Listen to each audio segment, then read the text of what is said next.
YouTube पे देखो तुम कहने वाला लिंक कर दो।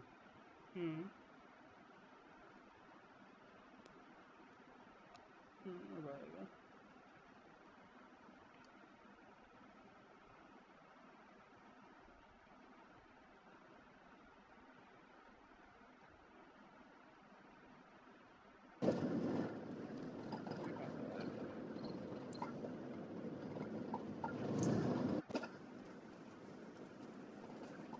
ये चल रहा है ना।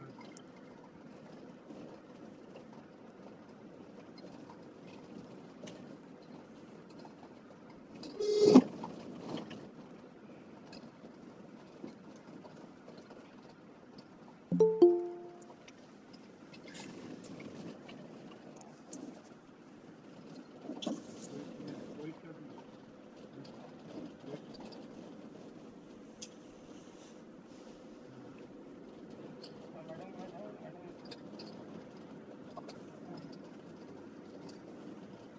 ये आवाज़ कहाँ से आ रही है? उधर से आ रही है क्या? हाँ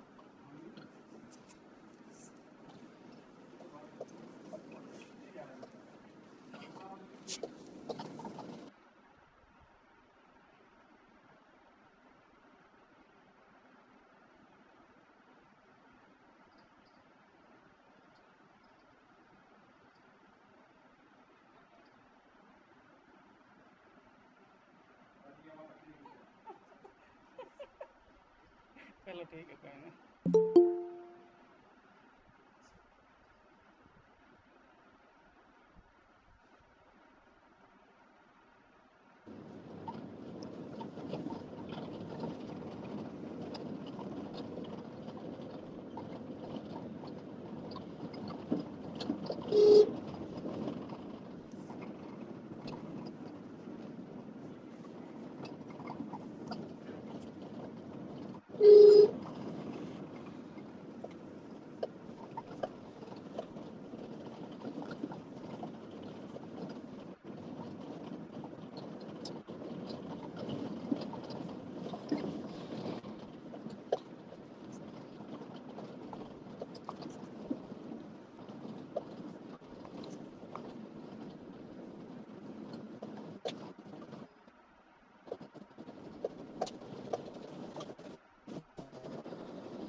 बोलो।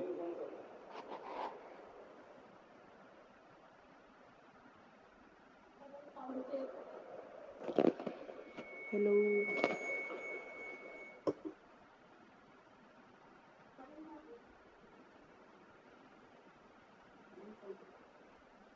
कैसे?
Welcome everyone.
लैपटॉप है? तो यहाँ पे हो गया, आ जाओ इधर, आईटी में तो लॉगिन करने पे एडमिट करना है। तो आप वहीं से डिपार्टमेंट से करोगे या नीचे आओगे?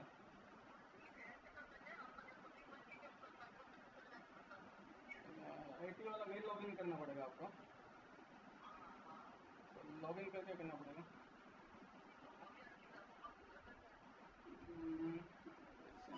इधर नीचे आ जाता ना। हाँ हाँ, अच्छा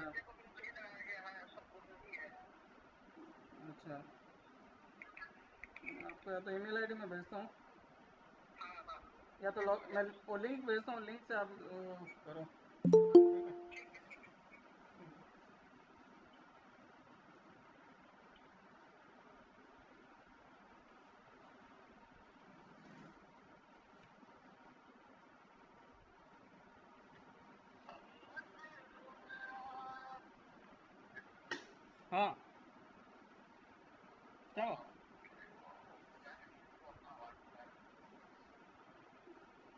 स्ट्रिंग आवाज़ नहीं जा रहा है।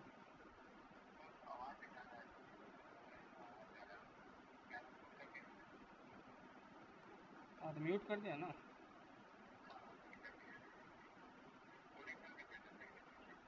ठीक।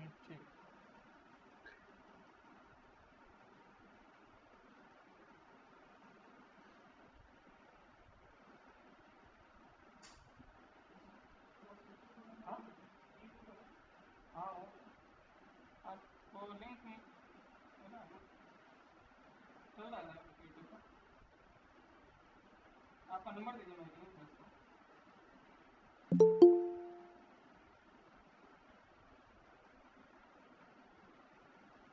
नंबर दीजिए, आप मुझे व्हाट्सएप कीजिएगा, मैं आपको लिंक भेजा एक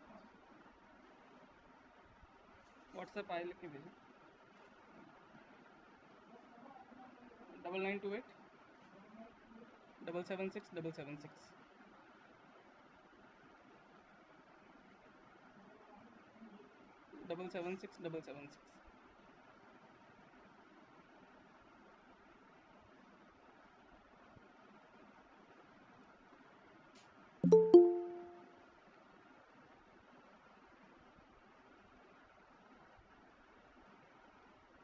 Yes, sir.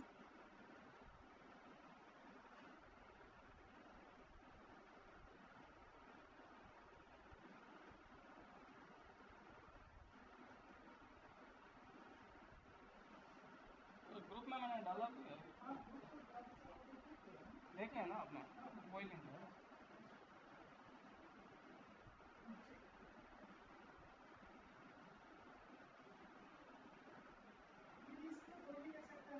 हाँ ये लिंक आप शेयर कर दो।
हेलो।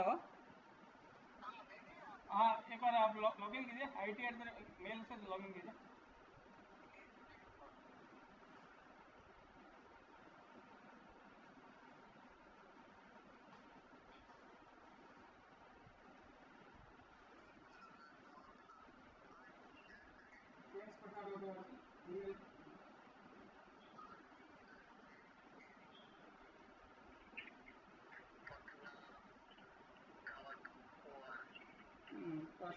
पासवर्ड डालिए, कैपिटल A, फिर बाकी सब स्मॉल में रहेगा। IMM, हाँ, S @9386 6।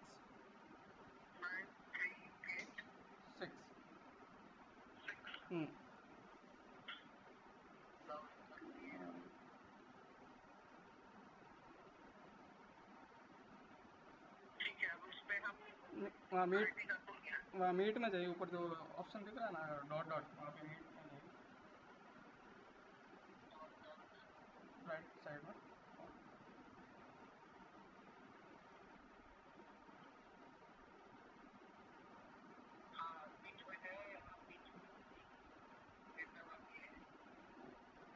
लिंक, हाँ हाँ हाँ, उस पर क्लिक कर दीजिए और माइक और वीडियो बंद कर दीजिएगा। माइक और वीडियो बंद कर दीजिएगा। हाँ, ज्वाइन नाउ करो। और वहाँ पे अभी देखना, वो ये खुल गया ना, म्यूट और किया है ना। हाँ, वीडियो भी ऑफ है ना। हाँ, कैमरा तो है ना। हाँ चलो ठीक है, तो अभी देखना, अभी आएंगे एडमिट करने के लिए आएंगे, तो मेरा एडमिट कर दीजिएगा। हाँ हाँ, ठीक है बस।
Good morning, Dr. Das.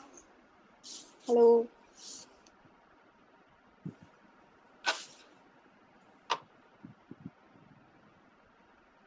You are on mute. Okay. How are you, Sadhna? I'm good. It is nice to see you. Yeah. Right. Can you hear me? Yeah, of course. That is important. Yes. So actually, we are in the committee room, so we are few people here around. So That's fine. yeah. Still there is time. Yes.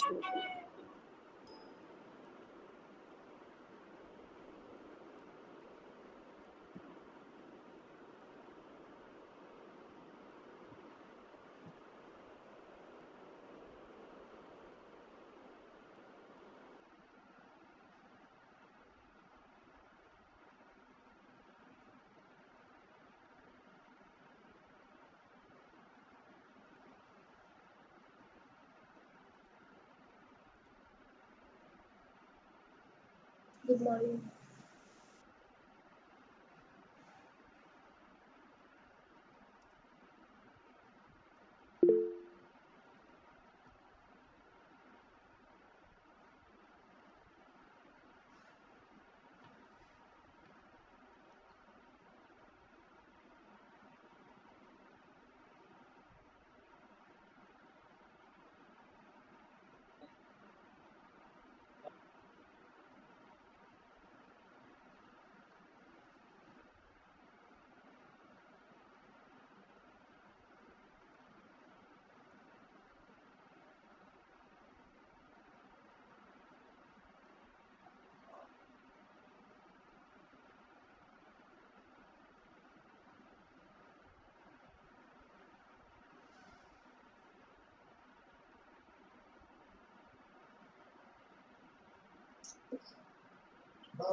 Hello, yes sir.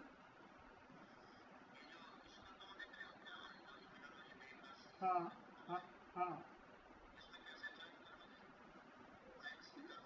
नहीं भेजा नहीं क्या sir आपको? हाँ Google meet का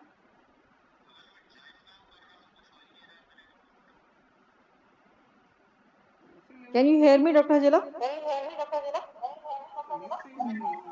ठीक है। क्या लिखा है?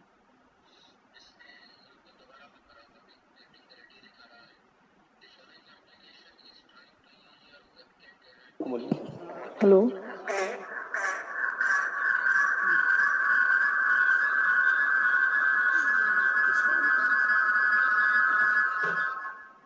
हाँ ठीक है। Join now Hello. Is this better, Dr. Hajela? Yes, it's better. It's better. Yeah. Good morning. Good morning. Dr. Das, Dr. Nivriti Das, do you know Dr. Hajela? Yes. Hajela. Yes, we have met. Yes. Okay, okay.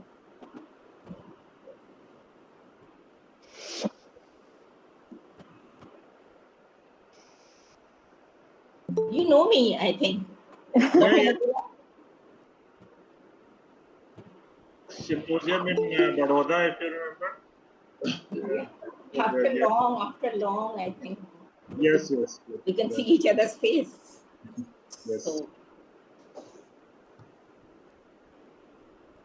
not essentially, but I recognize you very well. Thank you.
ये sir वहाँ से आगे अभी mute किया होगा sir आप बोल नहीं होंगे फोन पर आ जाएगा सर अभी Hi, Sadhna. अब आया Are you here? अब आया सर सर स्पीकर आपका तेज कीजिए तो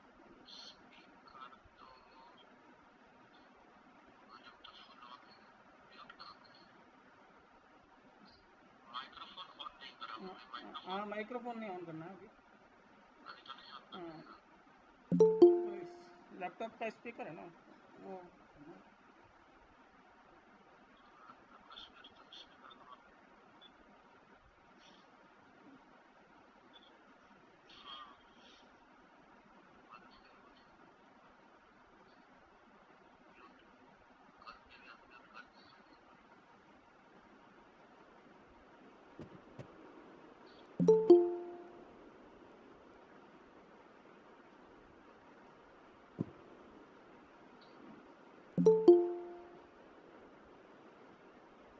नहीं आ रहा आवाज़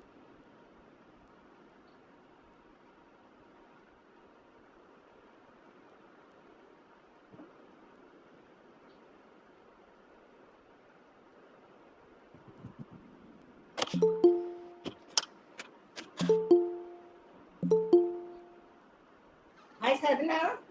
Sadhana? I don't think there is any break, right? In the schedule. Can you hear me? क्या लिखा है? हाँ हाँ ज्वाइन नाउ कीजिए ना, ज्वाइन नाउ कीजिए.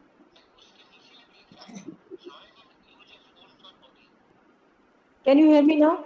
Yeah, right. Okay. Okay. See, I think there is no break in the program. There is just with my name there is a break. So I was, and then the next talk at 11:40. I don't think there is any break. Just see in the program which you just floated. No issues. है ना, उसमें break लिखा हुआ है ना, मेरे नाम के आगे ब्रेक लिखा हुआ है ना, और उसके बाद 11:40 से दूसरा टॉक है. तो मेरे ख्याल ब्रेक नहीं है क्योंकि कोई ऑन साइट तो कुछ है नहीं. Yeah, it is not a break. देखा ना उनका? हाँ. Break है? Actually, we are giving 5-10 minutes break so that break in the sense there may be a question answer session with the speaker. So for that there is a gap of 5-10 minutes. Otherwise, if you see the time. Okay, because time is not written on the break. Immediately the next talk starts after 40 minutes. Okay. No issues. As you are comfortable, please be on the line. Yeah, no, it's okay. Because anyway, all the audience is online. I am here only, so no problem. Yeah, it's okay, ma'am. So can we start, Alka?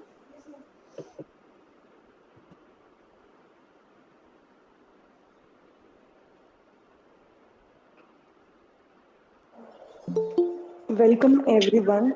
Thank you for joining us for today's virtual symposium. I am Dr. Alka Kumari, PG resident at Department of Biochemistry, All India Institute of Medical Sciences, Patna. Today, we are here on this virtual platform to celebrate the International Immunology Day under the aegis of Indian Immunology Society. COVID-19, a pandemic to understand. We are obliged to our multiple honorable speakers from eminent institutes who have joined us today. This is the first event of its kind to be organized by us on International Immunology Day, April 29, 2021. We look forward to maintain and develop this tradition over the coming years. Now, we will request the pillar of our institute, our Honorable Director Sir, Dr. P.K. Singh, to give us best wishes and motivate us all with his noble appearance in the very beginning of this crucial pioneer event. Sir, please. Thank you for providing me an opportunity to participate in this program. At the outset, today is the World Immunology Day, so I congratulate everyone who is connected on this virtual platform. And at the same time, welcome to the webinar on COVID-19 pandemic to understand. As we all know, this pandemic has really caused a havoc in the whole world, and we all are suffering for the last 2 years. Last year we had this, but we could control it in a seemingly in a very effective manner. But this time it has really we are having a large number of patients, large number of deaths, despite the fact that we could make some understanding of COVID-19 in last year through our basic understanding of the virus infections. And we could also, to some extent, develop some understanding about what works and what doesn't work through different research works which we have done in the last year. This year, of course, we could also develop a vaccine against the virus, and there are 3-4 vaccines available world over. But despite this, we have a very large number of patients coming, much more in the number than the last year. And though we are effectively fighting against, but still there are no clear-cut solutions available so far as the fighting against this COVID-19 pandemic is concerned. I'm sure this webinar, which is being organized by the Department of Biochemistry at AIIMS Patna, would certainly provide an opportunity for each one of us to discuss about the issues, to update our knowledge. At the same time, this would also, I wish that would also provide a food for thoughts, what lies in the future as far as the research work is concerned, which direction we need to progress further. And so, without wasting much time, I congratulate the Department of Biochemistry for organizing such an event, and I wish all the success to this program. I'm sure the deliberations would certainly be of beneficial to everyone and interesting one. Thank you so much. Thank you, respected Dr. P.K. Singh, sir. Thank you so much. Now my colleague, Dr. Soma De, ma'am, will take over. Ma'am. Thank you, Dr. Alka. Good morning to all. Immunology has never had such a high public profile as right now in the middle of this COVID-19 pandemic. Vaccines are one of the greatest medical achievements of all time. It has been proved previously also, and this time, one of the COVID-19 pandemic has reinforced what a powerful tool for the public health vaccines really are. Remarkably, in less than a year since the pandemic was declared, scientists have been able to develop a number of highly effective vaccines against this virus.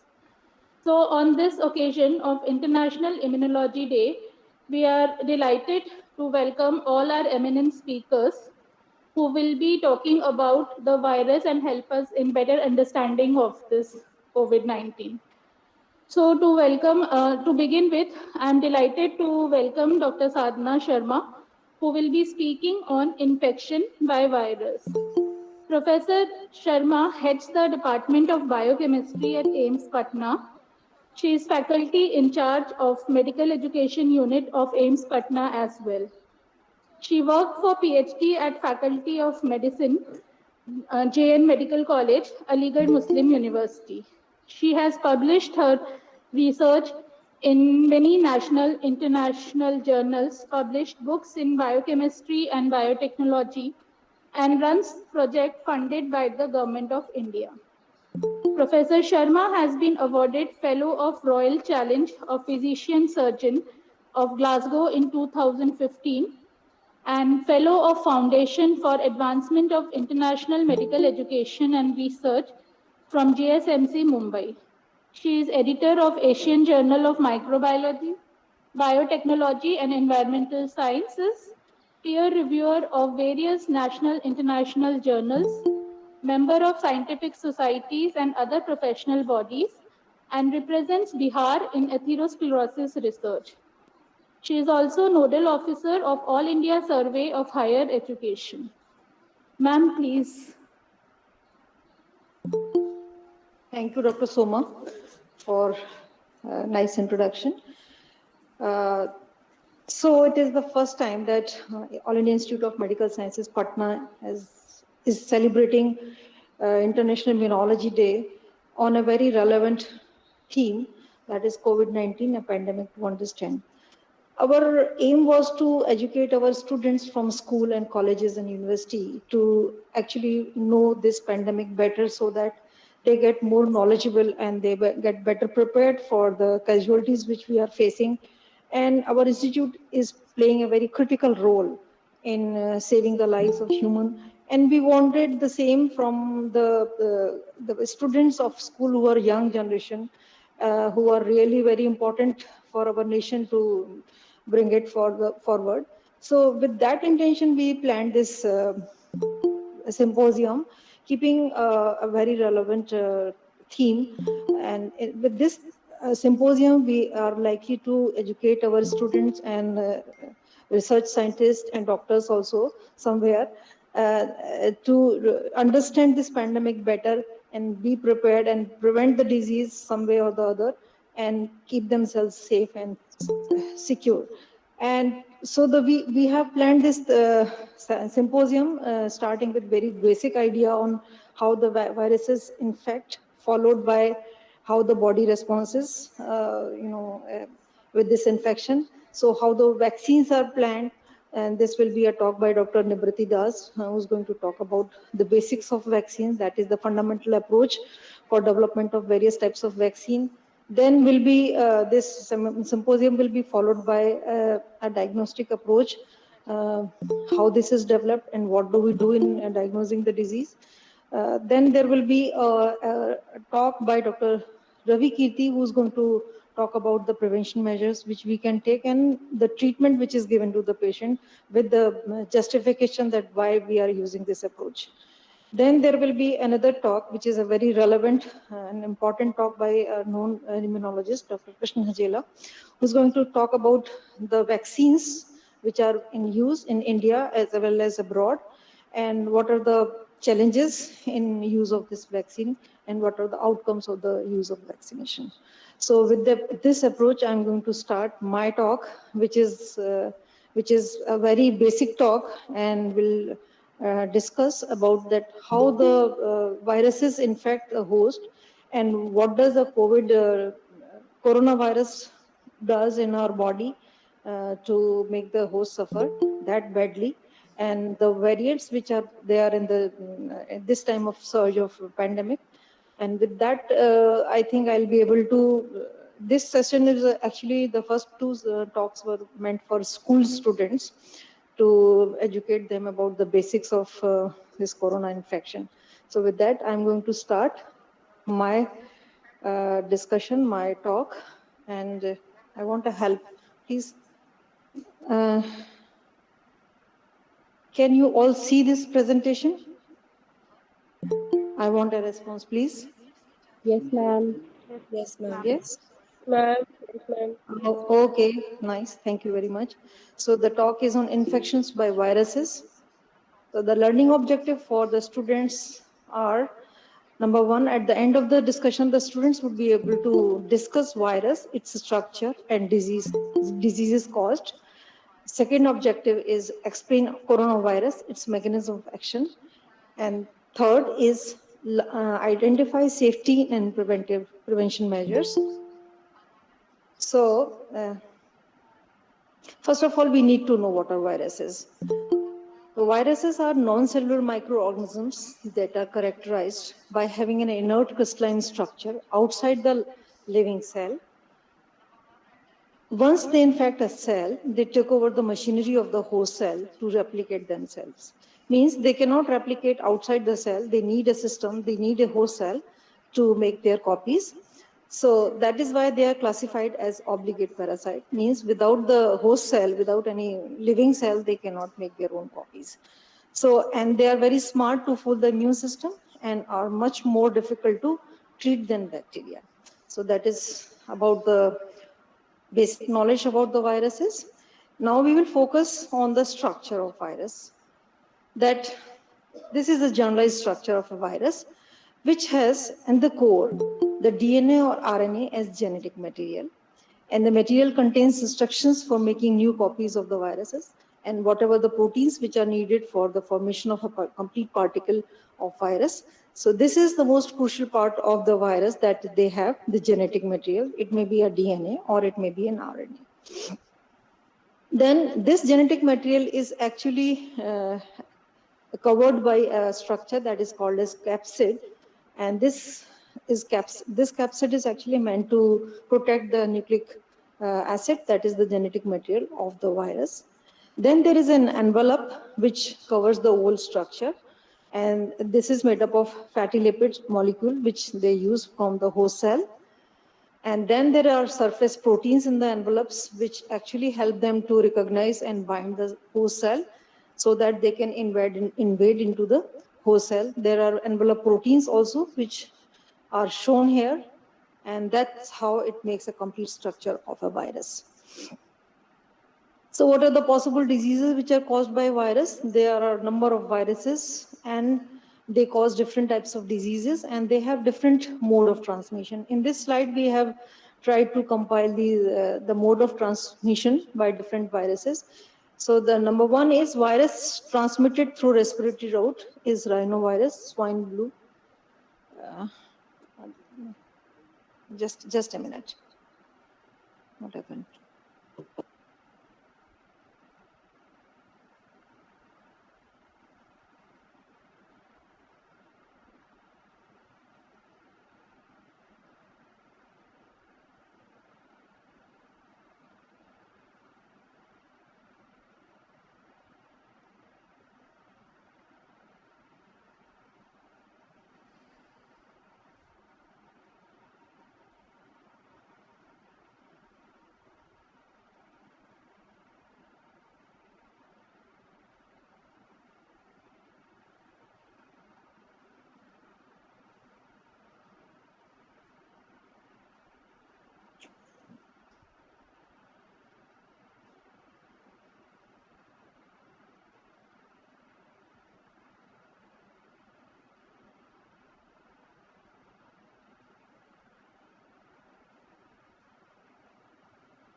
I'm sorry that the last slides were not visible.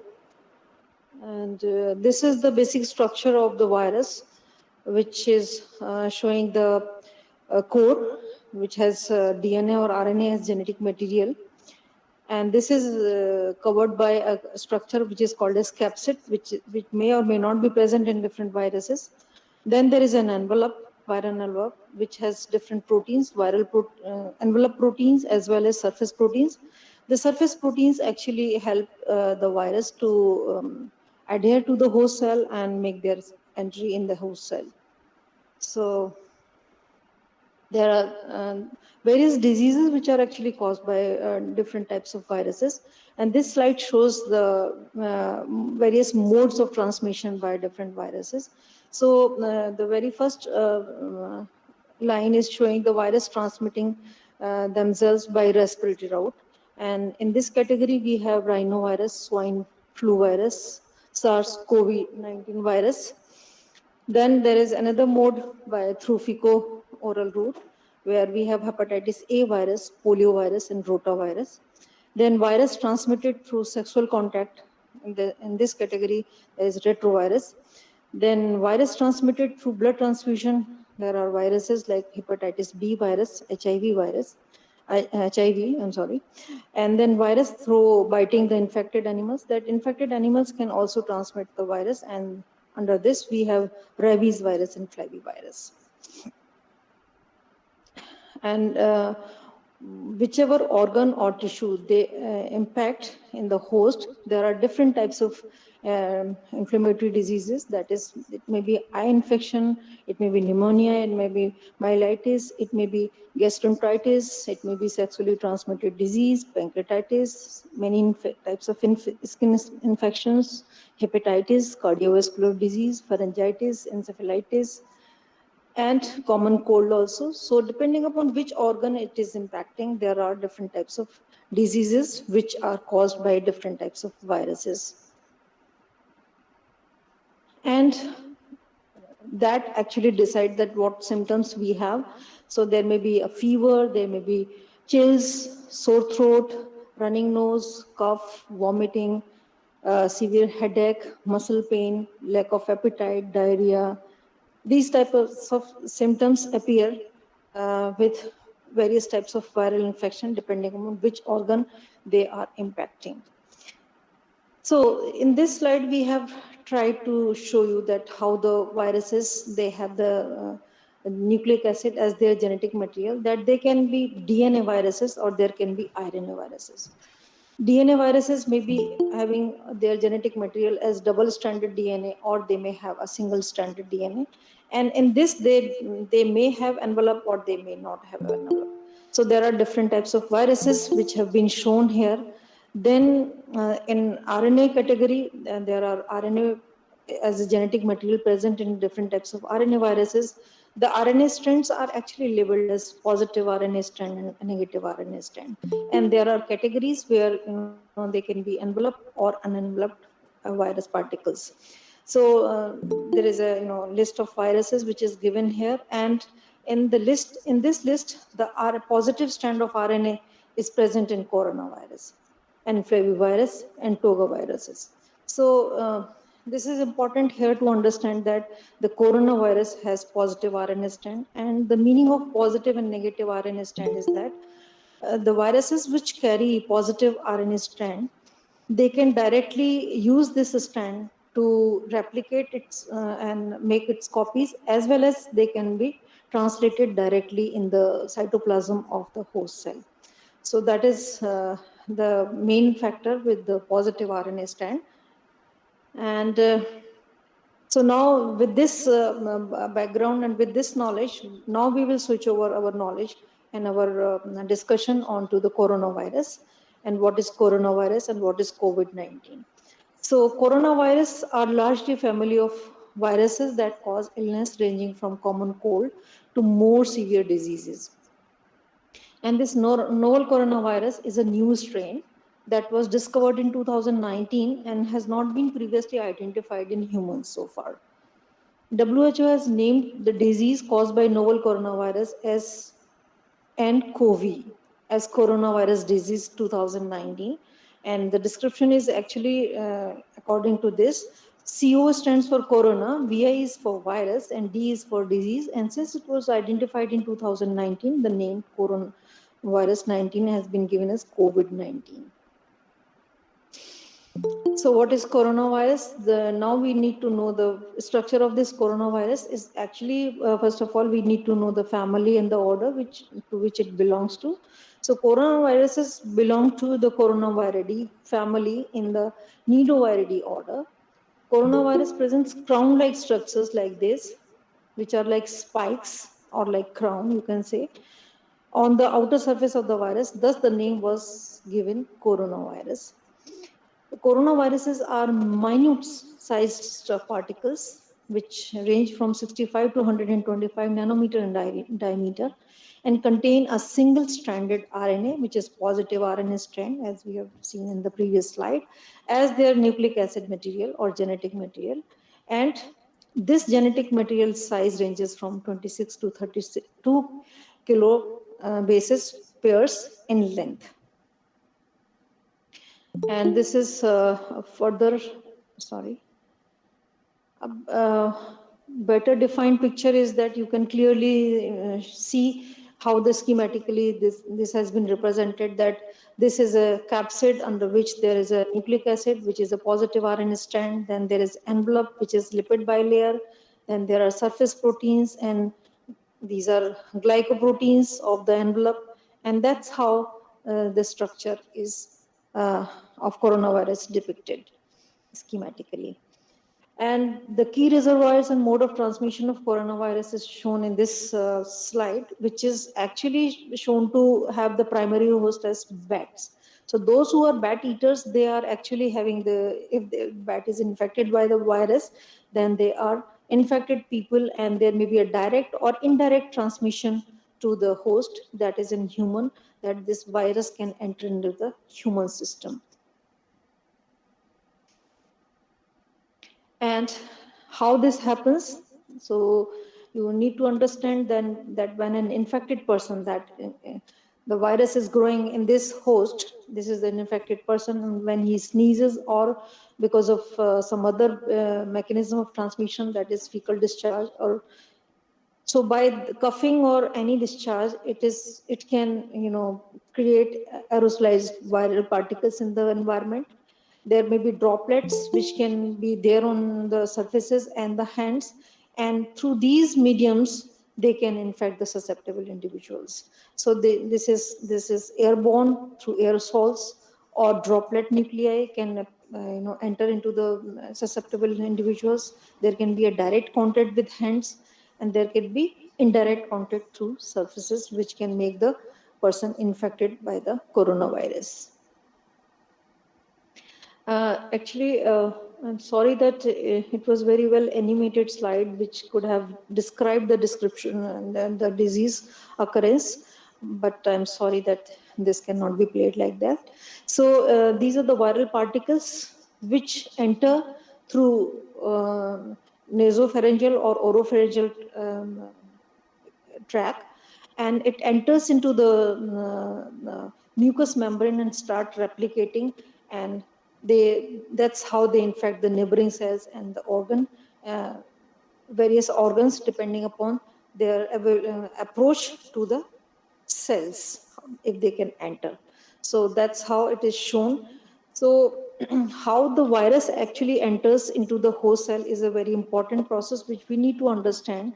And in this slide, we have simply shown that how the virus attaches itself on the host cell. It is through a receptor. Uh, and then it makes its entry into the cell. Once it makes its entry into the cell, it releases its genetic material, which is an RNA, and this RNA can be translated and replicated in multiple copies by using the machinery of the host cell. This is the host cell, and in the host cell, there are ribosomes, which are protein making machinery, and there are enzymes available, which are RNA dependent RNA polymerase, which can make the copies of the RNA, which has come from the virus. And that's how the proteins are formed, the RNA copies are formed, so all the material is available, and this gets assembled in the endoplasmic reticulum of the host cell, and the viral particles are formed and they are released into the medium. So this is the basic approach of the virus, that how it makes its entry into the host cell. In this slide, we have tried to show that if when it is making its RNA copies, and if we can substitute the nucleotides which are being used for the making of RNA copies, then the process can be stopped. So any nucleotide analog will actually inhibit the process of transcription, replication of the RNA, which is important to make viral particle. So this approach is actually used using an antiviral drug, that is remdesivir. And in the next slide, I'm going to show you that how does it actually happen, that the receptor of the host cell, which is actually a gate for the virus, is nothing but an enzyme, which is angiotensin converting enzyme 2.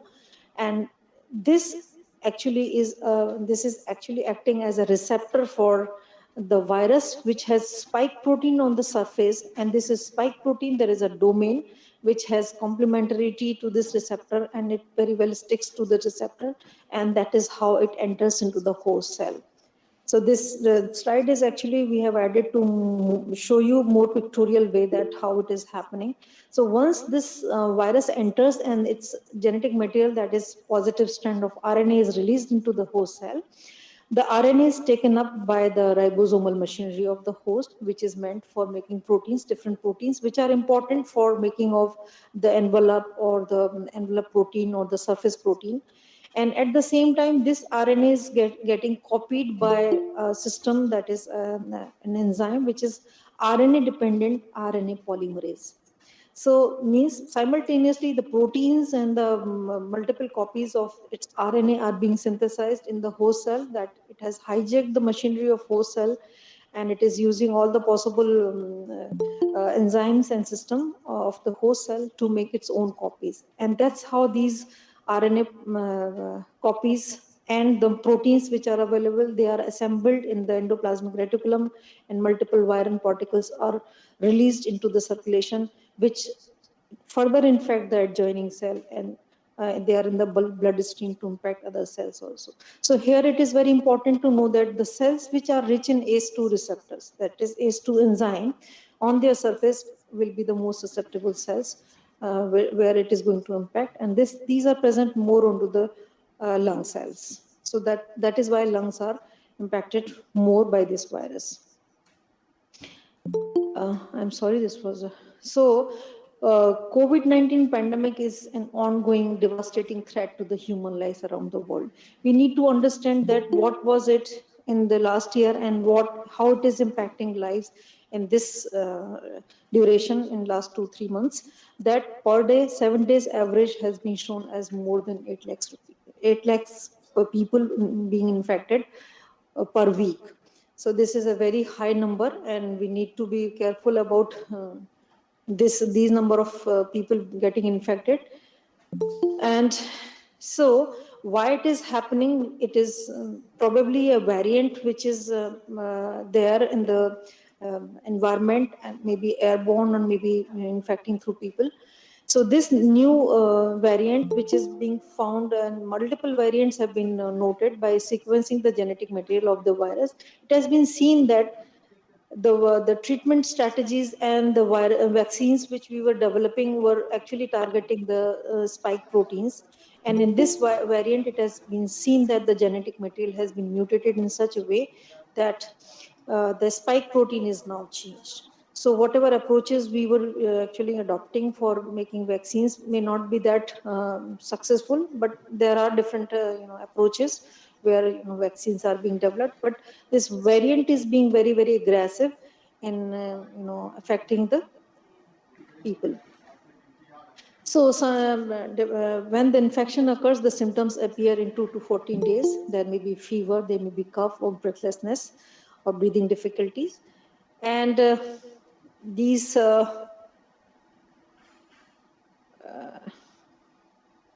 so the new strain is actually impacting in a different way. What we have observed the pattern in last year by this in this pandemic, now we have different symptoms in the patient, that they have eye infections as well. The skin infection is there, rashes are there, discoloration of fingers and toes is being observed. Then there is symptoms of diarrhea, sore throat, and aches and pains. Aches and pains are seen in this type of infection. So what are the measures in which we can take to prevent the infection? Is that test, trace, and treat. These TTs are going to definitely help us. So first of all, we need to identify and test the people who are having the symptoms. And if they are positive, then we need to trace the people among whom they were in contact with. So that is the strategy, that contact tracing is being done, that who all were there in their contact, so that we can identify, and these people are not set free to infect other people. So tracing is very important. Then accordingly treatment is given. Either it may be home quarantine or isolation, or if the symptoms go worse, then they are treated in the hospital. So that's how the strategy actually is being successful. So we need to avoid the human to human transmission of this virus. So we should avoid crowding places, and we should make distancing properly. And then there is very important that hand wash is very important, that we should be washing our hands frequently. And it is important to use our masks correctly, and this is how we have shown. And 2 meters distance, that is 6 feet distance, or is important, so that we don't contact the people who may be infected. And there are strategies, different approaches which are being used by the people around. And then they are, in this picture we have shown that how they are using pressure cooker to inhale steam and keep themselves safe. Then stay home is important, but then we need to be very active, and all of us should learn to go for yoga and do activities which are helping our mindset also. And it is important that we should boost our immunity by taking healthy food. So we should develop healthy food habits. And activity is equally important. Last but not the least is most important, that we should go for vaccination, and this can definitely save our lives and save our resources, which we are actually spending and looking for patients to save their lives. Thank you. Thank you very much. Thank you, ma'am.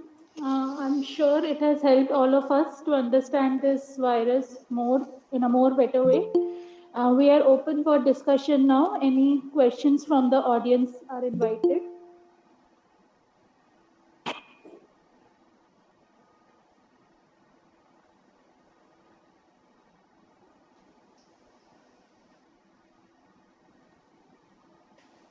I think we can have next lecture by We Dr. can Das. proceed. Okay, so proceeding further, our next speaker is Dr. Nibriti Das, who will be speaking about the basics of vaccines.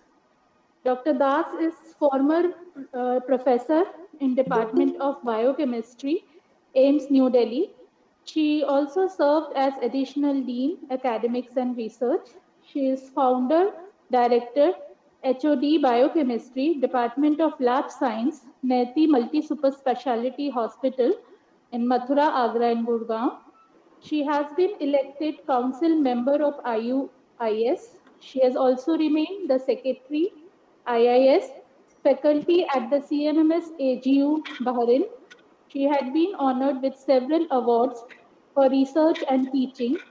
She had played a leading role in formulating competency-based curriculum in biochemistry for MCI, for the MBBS, MSc and MD syllabus of biochemistry at AIIMS New Delhi.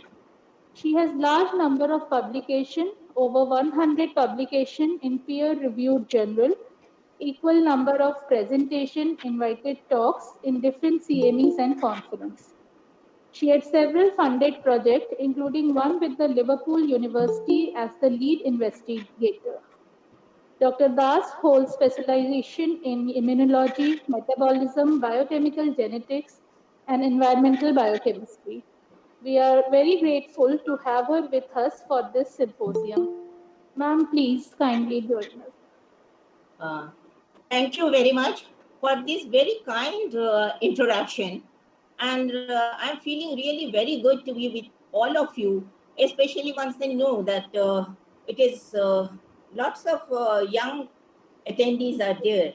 And to attend this very important event, because immunology, as Sadhana said, was never perhaps in our recent years been as important as it is today. So let me start. And one thing I will like to share with you, perhaps many of you know that in 2016, the Indian Immunology Society got the best campaign, International Immunology Day campaign award of $2,000.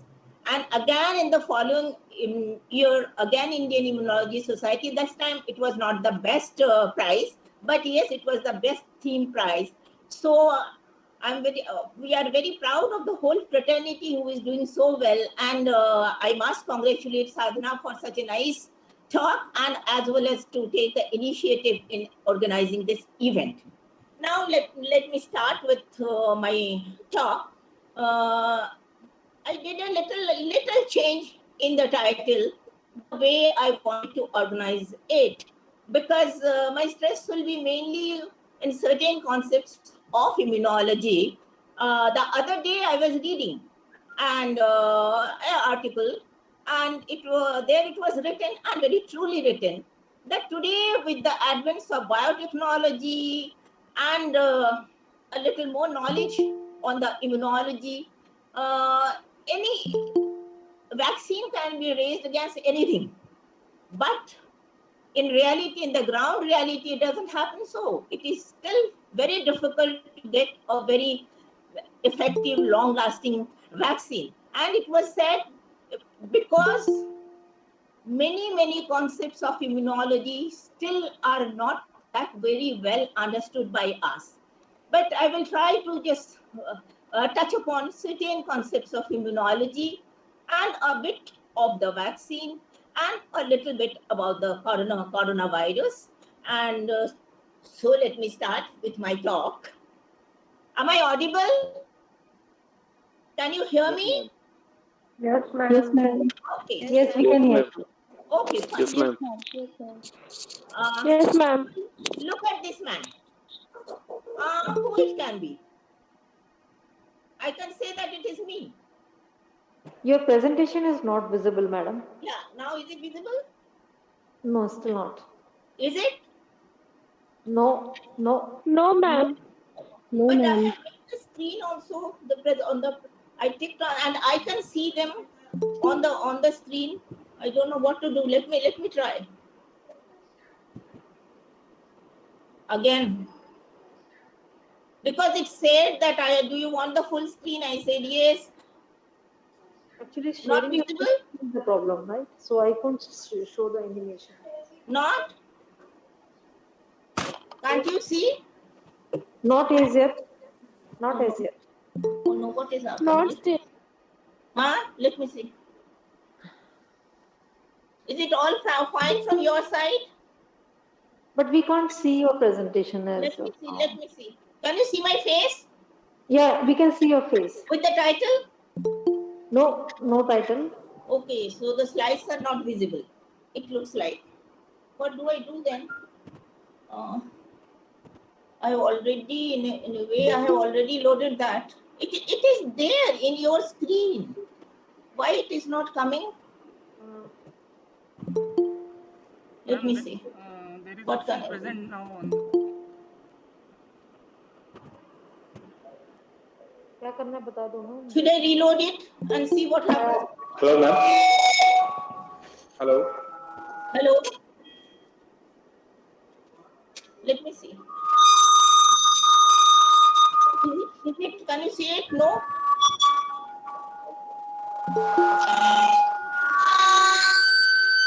Just now it came on your screen and then it disappeared.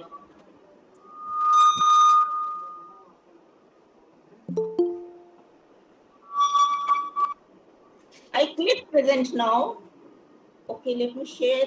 Hello ma'am. Is it? Yes ma'am, आप अपने screen पर right side corner में presentation now का एक option आ रहा होगा. आ रहा है कुछ? आप अपने स्क्रीन पर मैम, आपके लैपटॉप पर एक अपने स्क्रीन में तो मैं राइट लगा साइड रही कॉर्नर हूँ. में प्रेजेंटेशन And then मोड का it ऑप्शन आ says रहा होगा. sharing and now it says stop sharing. Should I put that also? Stop sharing.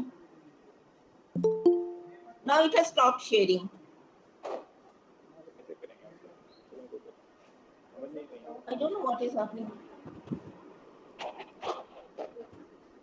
Can't share your screen. No. What it is saying, can't share your screen. Sorry, an error has occurred when screen sharing. So I dismiss it and again share it, I think. Because the note is coming, sorry, error has occurred when screen sharing. It says so. And then it says dismiss. So should I dismiss it and again try to share it? Can you hear? Yes, do that. Dismiss it and again. हो गया? Should I dismiss the other one when they say I can't share your screen? Yeah, dismiss it and then start again. Do it again. Okay, present now मैं डालती हूँ. Present now करके start again करती हूँ. Yes, do that. Present now has come. Now it comes your entire screen. I did that at that time, but I don't know what happened. It's coming. No. You are using MacBook or Windows laptop? Is it coming? No. No, Again, ma'am. Hello, ma'am. Ma'am, you are using MacBook or Windows laptop? Let me see what has happened.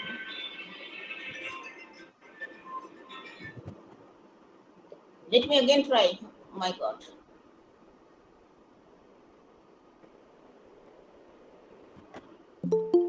Nothing comes. Dr. Nimriti Das, can you hear me? Hello. Can we do one thing? I'm calling you on phone to let you know how to share your screen. Dr. Das, I'm calling you on phone. Please take my call. Okay, do that. Okay, please. Okay.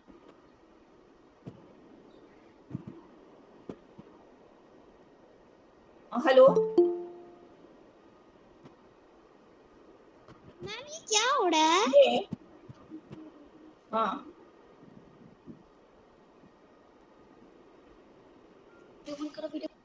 हाँ. Ma'am please. अच्छा. कर लिया. Google meet पर जाऊँ फिर से. हाँ. Meet पे जाऊँ. Okay, let I have gone to the meet. हाँ प्रेजेंट नाउ करूँ. ओके विंडो ऑप्शन में करूँ. हाँ एक आ रहा है योर एंटायर स्क्रीन, एक आ रहा है एक window. Click on the screen on your entire screen. I have done window. Then share. Then I do share. Yes.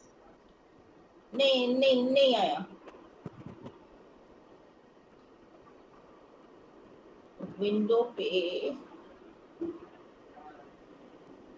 मैं दिख रही हूँ और विंडो पे नहीं आ रहा. Should I do the share now? इसमें share आता है. Share now. Yes. Click share now. Share चला गया. अभी तो था share.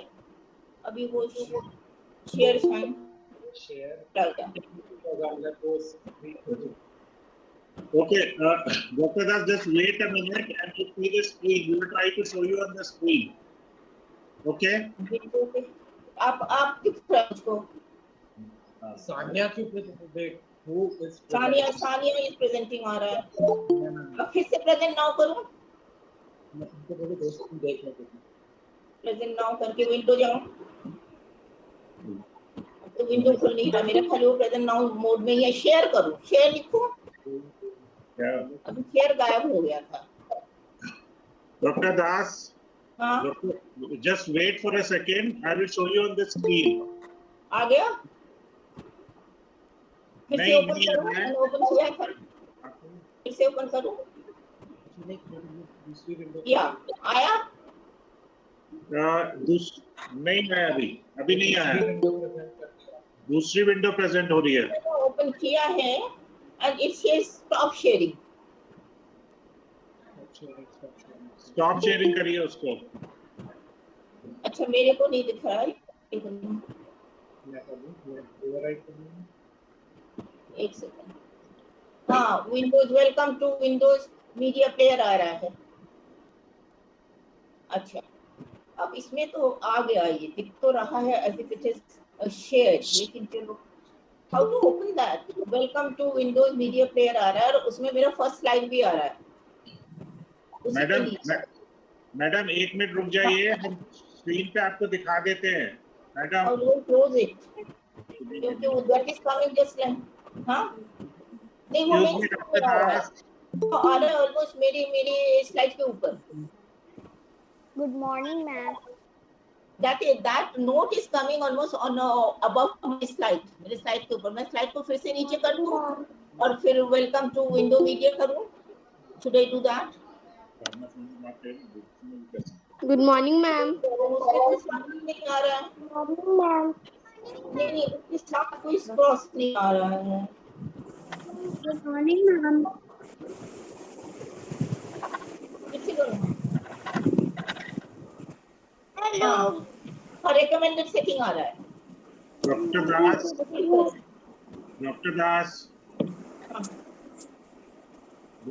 please. recommended setting किया मैंने. नीचे फिनिश आ रहा है. हाँ फिनिश आ रहा है. हाँ. Now you are presenting to everyone.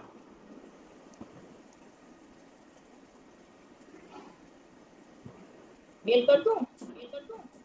आ गया. अब आ रहा है. मैं मेल कर दूं.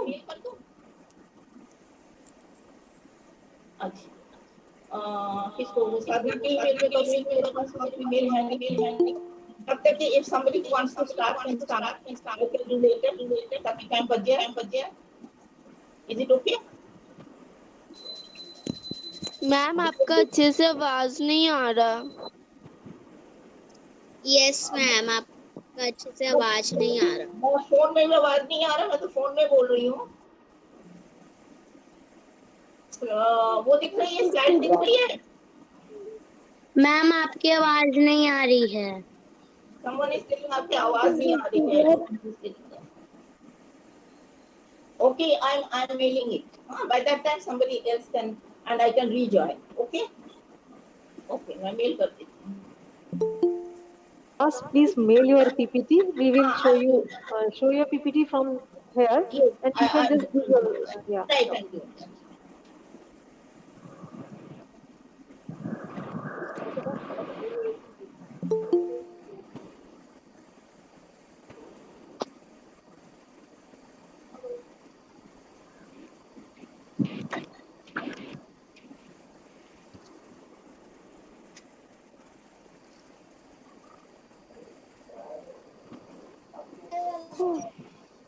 Ma'am, what is this period?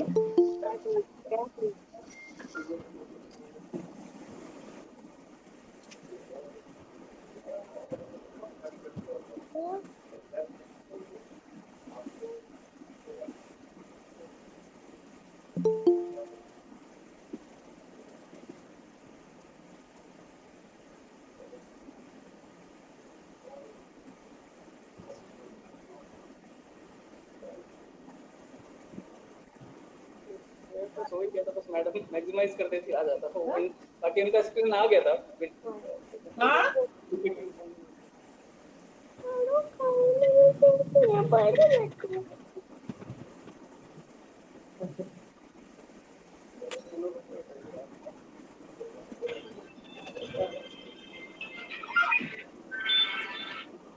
Hello, हाँ, वही कर रहे हैं, वो मेल कर रही है। हाँ, मेल कर रहे हैं, मेल कर रहे हैं। आप तब तक कोई दूसरा ले सकता है, मैं बाद में करूँगी। Okay.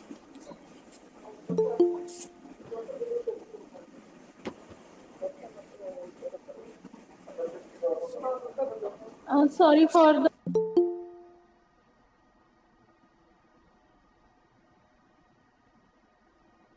We will have Dr. Binod Kumar Pati. He will be talking on diagnostic tests related to COVID-19. So, Dr. Binod Kumar Pati, currently working as Associate Professor in Department of Microbiology, AIIMS Patna. He is also faculty in charge of Central Laboratory Microbiology. He is the principal investigator of the Regional Viral Research and Diagnostic Lab situated at AIIMS Patna. He has acquired his 13 years long working experience with different viruses during his tenure at SGPGIMS Lucknow and PGIMR Chandigarh. He was one of the members nominated to inspect preparedness of facilities in and around Chandigarh during impending threat of Ebola virus outbreak. Sir, please kindly share your screen.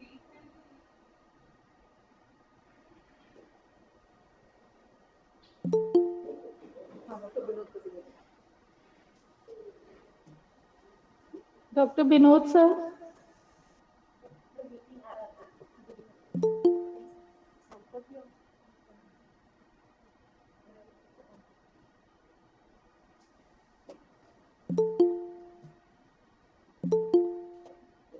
He's there.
ऐसा कोई मेरे class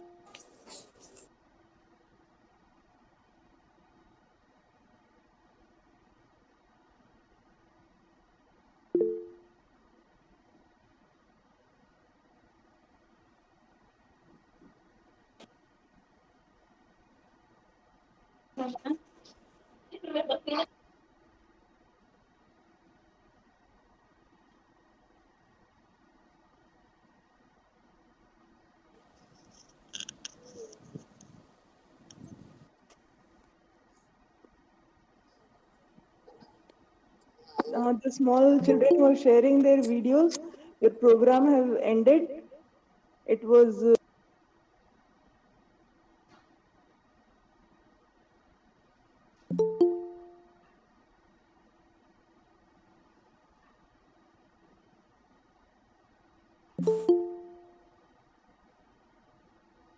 ma'am कौन सा period पढ़ाई हो रहा है?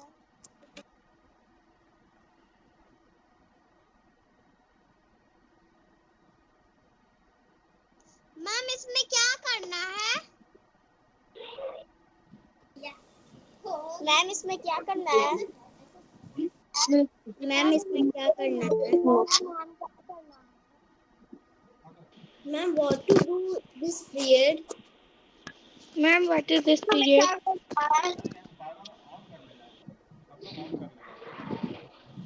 बच्चे आप पार्ट ओवर हो गया है.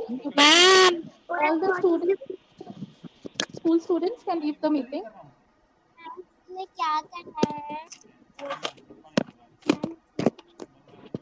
मैम इसमें क्या करना है?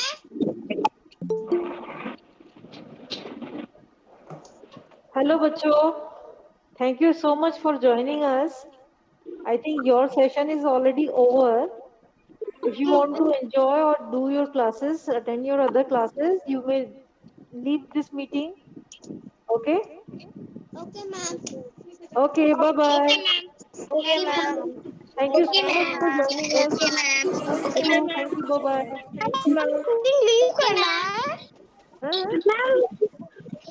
Bye ma'am. आपको कोरोना से कैसे बचा के रखना है ये सब बताया ना आपको. Follow those instructions please. Thank you. Bye bye. Ma'am meeting leave करना है? मैम मीटिंग कर दो. मैम ये कौन सा पीरियड था? Ma'am Thank you, beta. Thank you. You may now leave the meeting. There are other attendees also who are going to join us. Bye ma'am. Okay. Bye ma'am. Shubha. Bye ma'am. Bye. Bye. Take care. Bye ma'am. Bye. Bye ma'am. Thank you. Bye ma'am. Bye. Bye ma'am. Bye ma'am. Bye. Bye ma'am. Bye ma'am. Bye now. Bye ma'am. Bye ma'am. Bye ma'am. क्या ma'am अब बता सकते हैं? Bye ma'am.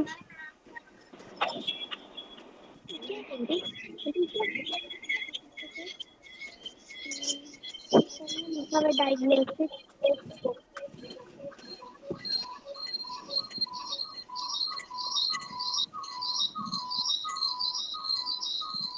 Shall I start now, madam? If I'm audible.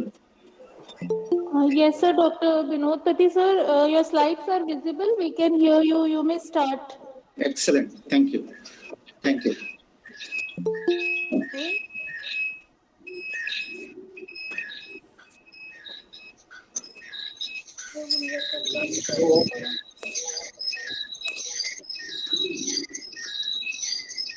Some sounds are coming, actually disturbing sounds. Okay, thank you so much. Good morning, all of you. I am Dr. Vinod. I work as a microbiologist. I request all the participants to mute yourself. some screenshot.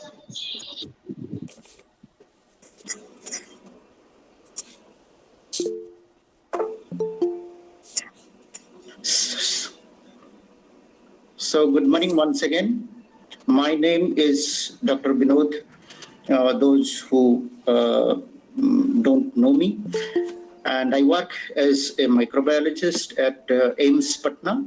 My special interest is in the field of virology. And today, of course, in this day, World Immunology Day, I am giving the responsibility to talk on such a vast subject, diagnostic tests. But many of the chapter has already been covered by Madam Dr. Sadhana. So that actually made my job very simple. I will restrict only to diagnostic tests, because if I am going to talk to you regarding all the tests that are employed, it is a vast battery. But only the diagnostic test we are going to cover today. What are the tests? Those are used only for diagnostic. I will just touch glimpses of other tests. I will definitely tell to all of you. However, I am confident I will. I can assure you, if there is any question on the other test, I can respond to them at the end of my lecture. So this is the structure of the virus. It has already been very clearly illustrated by in the first lecture by Madam Dr. Sadhana. So yes, it is a positive strand RNA virus. And the only thing of interest to me, which I think I should repeat, are they possess, these coronavirus, they possess 4 different structural proteins which are of interest whenever we are going to cover the diagnostic aspects. So one is N protein, one is the spike S protein, one is matrix, and one is envelope protein. So these are the proteins which are of diagnostic. The proteins and their RNA, their genetic component. Sorry, Dr. Binodpati, sorry to interrupt you. Your slides are not moving. Slides. And Okay. voice is also, you have to increase the volume. Dr. Binod? Yes, Please madam. slightly raise your volume, and your slides are not moving actually. We can't see the slides moving. It's only the first slide which we can see. Okay. Morphology, it is not visible, madam? Morphology slide? Now your slide is not, it is only the first introductory slide, that is diagnostic test COVID-19. Okay. Okay, let me. But it is not moving. I am sharing it again, madam. Let me share it.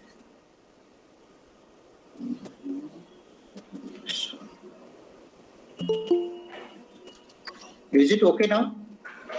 No, No. not okay. Still not. Slide move नहीं हो रहा है.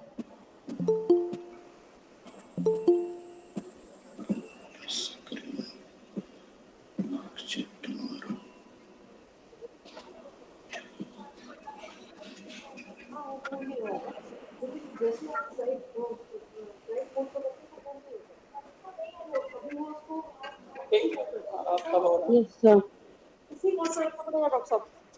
You cannot use the presentation on the slide mode. You have to use it just like this. Dr. Yes. Vinod? I think now it is okay. Yeah, now it is fine. Okay. Now it is moving also? Yeah. One second, just. Is it now moving also, madam? I'm changing one. I'm just testing by moving few slides. अब change हो रहा है. Thank you. No, sir. हो रहा है? So this is the second slide which is visible. Then third, fourth are visible or not? Because I'm coming down and going off in No, the. no, sir. Only the second slide is visible. Okay.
Hello, madam. Yes, sir.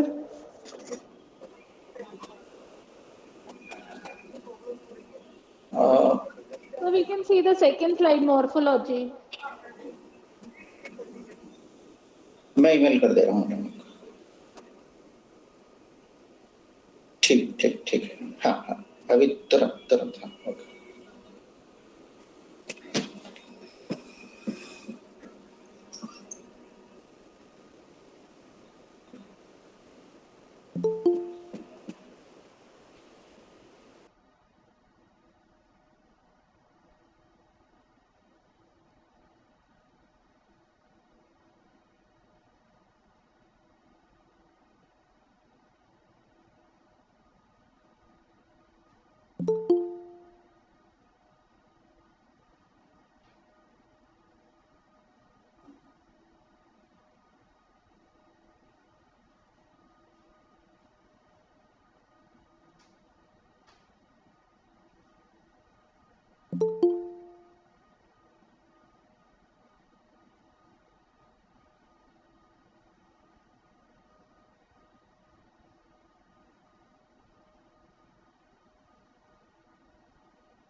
Hello.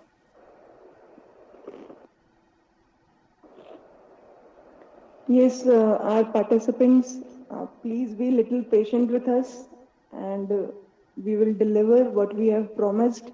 We are sorry for this technological problems. Please stay with us.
Hello.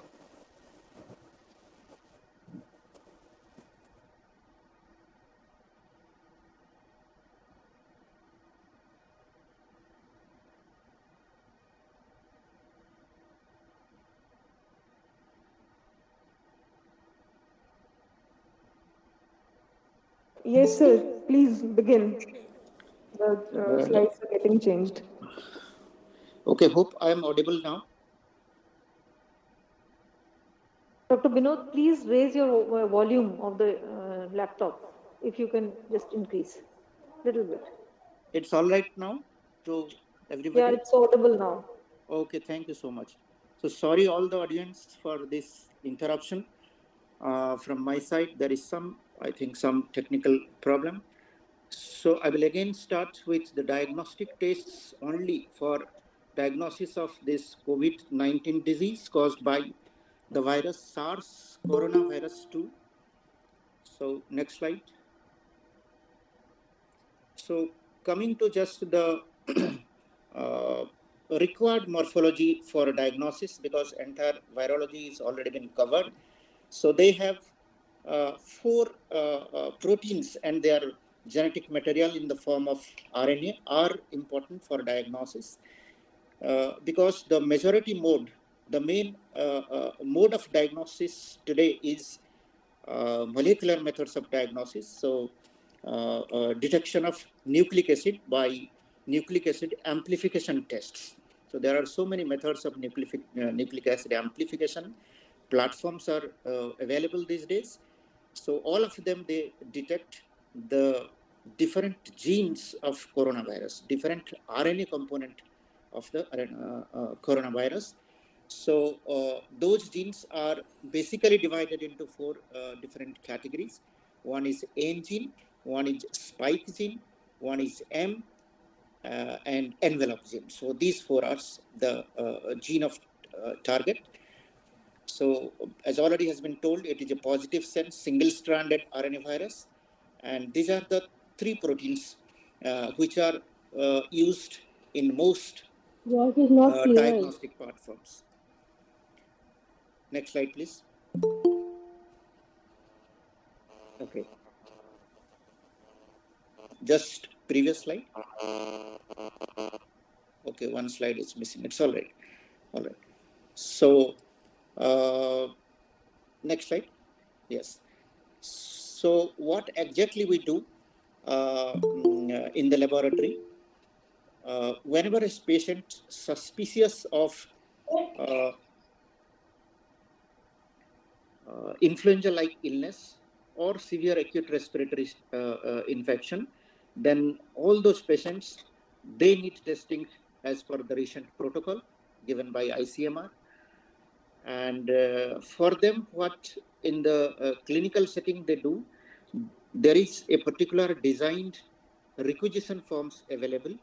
It is filled, various data of the patients, patient demographic data has to be filled, and a sample, proper sample has to be collected. What is that proper sample?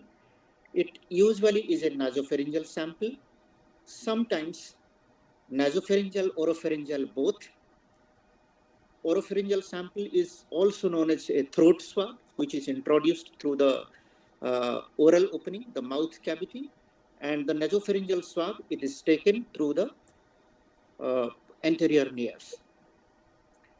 And there are many other samples also evaluated, like saliva samples, even lower respiratory samples like sputum, bronchoalveolar lavage samples, endotracheal aspirate samples in cases of admitted patients. But the most commonly used sample is a nasopharyngeal sample plus a oropharyngeal or throat swab, or only a nasopharyngeal sample.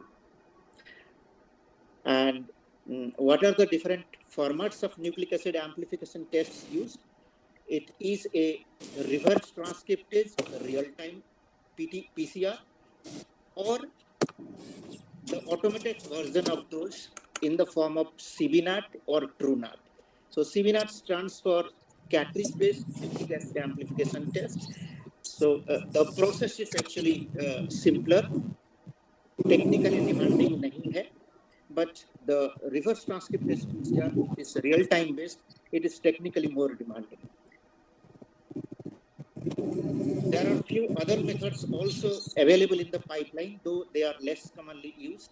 One of them is RT-LAMP or reverse transcriptase loop-mediated isothermal amplification. The basic difference is in PCR, there is a requirement of different temperature for denaturation, different temperature for annealing amplifications.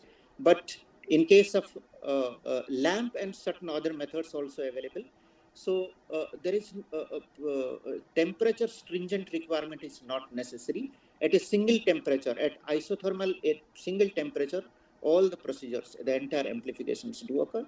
It has some other advantages also, advantage of LAMP of loop mediated amplification.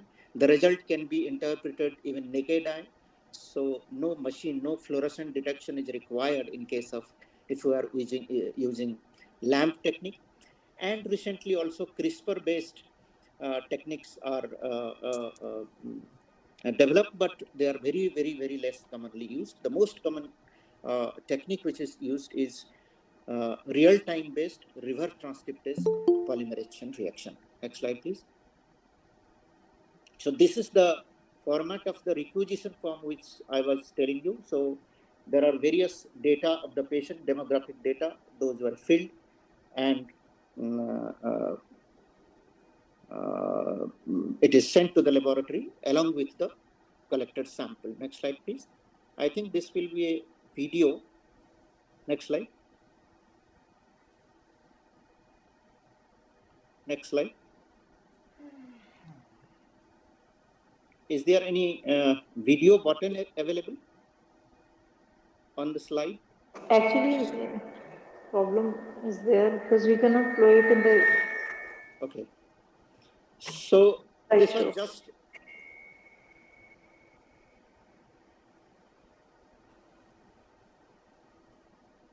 It's all right. So the previous slide. Yes.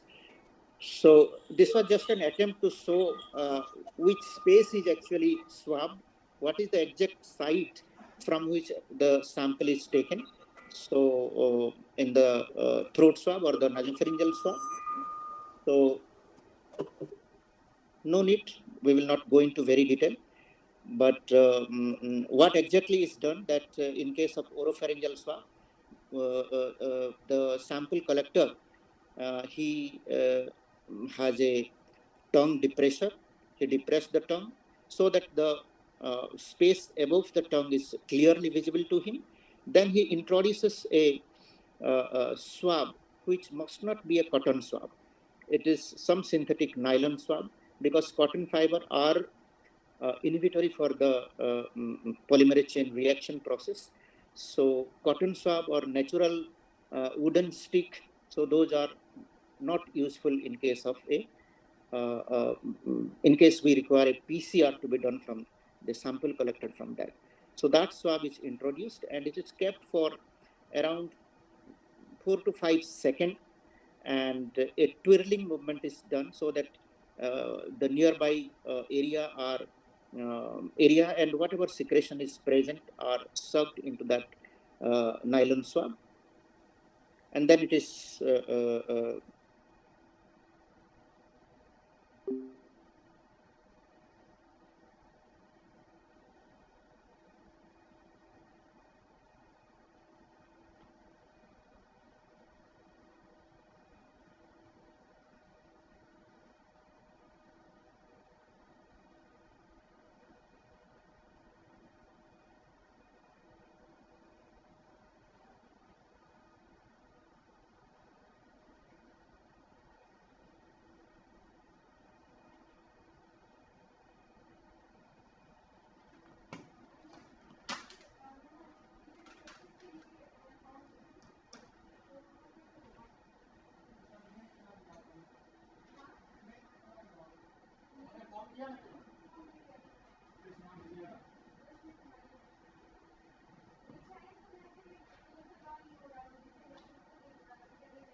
Create करना पड़ेगा क्या?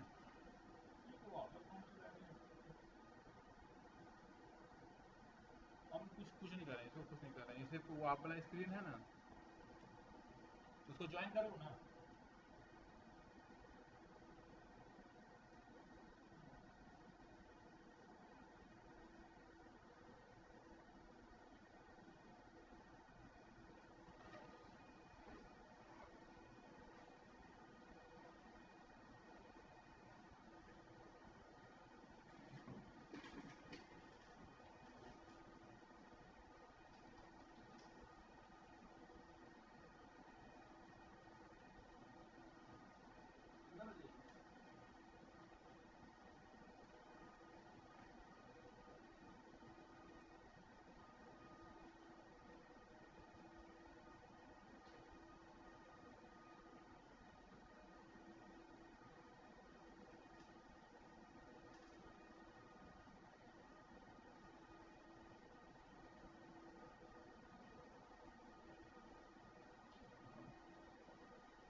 तो screen मैं थोड़े mail कर रहा हूँ, streaming से चल रहा है ना।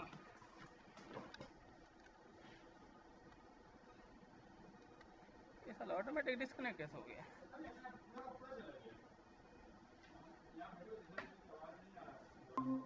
RNA detection,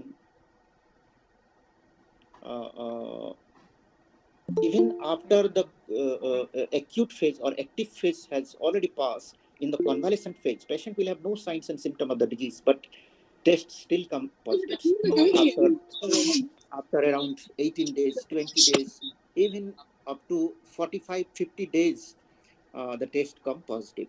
So in that case, actually they are false positive. Few of the times, many of the times, the interpretation is, though there is presence of a detectable viral RNA, but actually they are not infectious RNA, actually that are not replication competent viruses. So that is the usual interpretation. But because whenever some research facility tried to culture the virus after a patient even cross the active phase and convalescent phase, and test is real-time PCR based test is coming positive, they are not able to find any traces of virus in culture. Because virus culture can be done only in research facility, it cannot be done in all the available facility. So there are evidences that those RNA which are detected in real-time PCR based in the convalescent phase after the acute phase is already over, they are possibly the remnants of the replication non-competent viruses. So what is the interpretation of negative test results? The previous slide. So for many individuals, of course, single negative NAT result is sufficient to exclude the diagnosis of COVID-19. However, false negative NAT test do occur, because many a time in the later stage, when the infection passes from upper respiratory tract to the lower respiratory tract, and we are trying to detect it from the upper respiratory tract, many a time we find a negative result, though signs and symptoms of pneumonia and lower respiratory tract infection still persisting. So if initial testing is negative, but suspicion still exists that the patient might be suffering from a COVID-19 infection, so usually what we suggest is a repeat testing. So when a repetition is required, it is not very clearly known, but generally it is 24 to 48 hours after the initial sample is collected, not within the 24 hours. It is going to give you the same result. Next slide, please.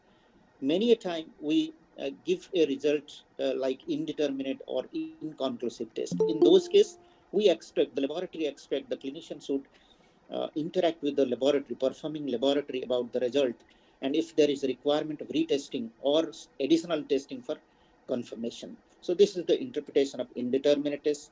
In some cases also what happens, an inconclusive or indeterminate result, it indicates that out of the two or three genes, only one gene is amplified and rest of the genes are not amplified. So in that case also, we are forced to give an inconclusive result so that a repeat sample may come.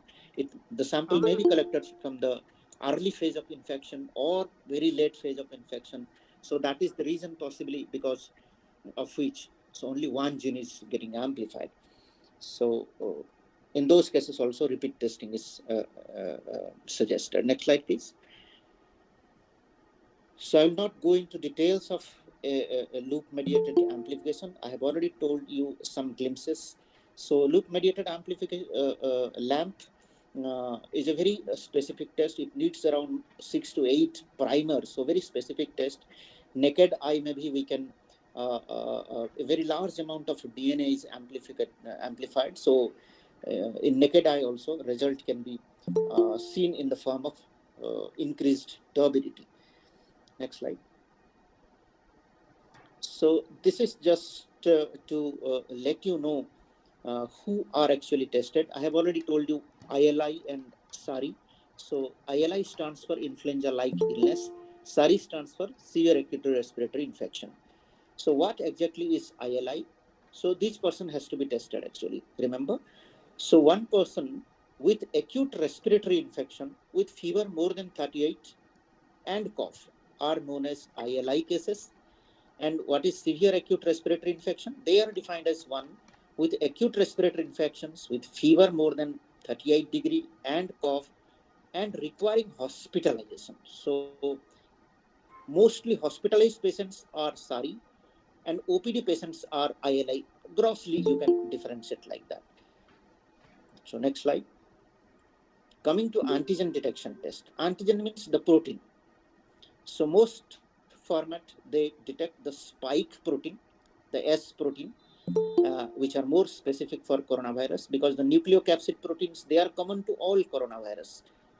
So those antigen detection tests which detect the spike protein, they are more specific. They are fast, also low cost related to the molecular assays. No sophisticated infrastructure is required, but only problem with antigen detection test are they are bit less sensitive. Specificity is all right. So they are available in various formats like immunochromatography, ELISA. You must be knowing, all MSc students and everybody. and chemiluminescence based methods. So all the formats are employed for designing antigen detection tests. All of them, they have almost similar specificity, but only thing, they are less sensitive to PCR. That means, what the meaning of less sensitive? Many a time, the negative tests in persons with symptoms. That means the person will be having signs and symptoms suggestive of corona, but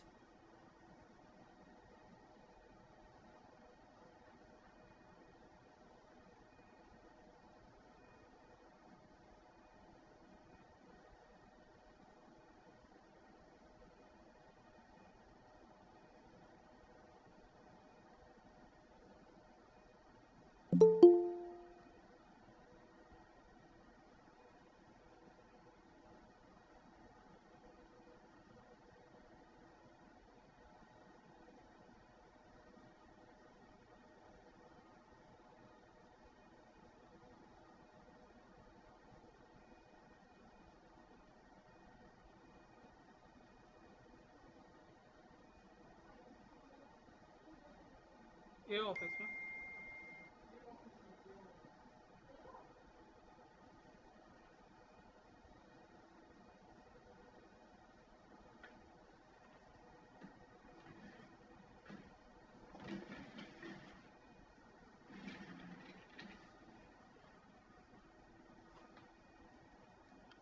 am I audible to all of you? Yes, sir. Yes, sir. Thank you so much. Thank you. Sorry. So patients will be having signs and symptoms consistent with coronavirus infection, but test will come negative. So that is what is known as a test is less sensitive. Next slide, please.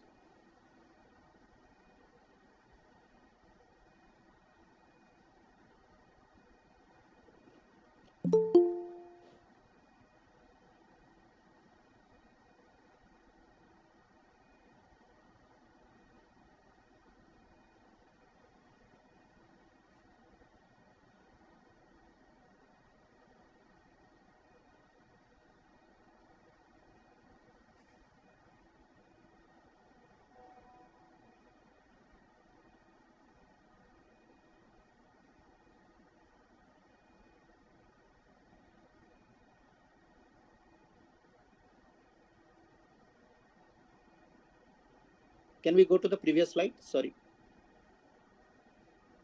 Yes. So those are the antigen detection tests, which detect the most specific type of antigen detection test. They detect the S protein or the spike protein. So next slide. So they are point of care test. At the bedside, we can use it. And those tests which detects the nucleocapsid protein, they are less sensitive.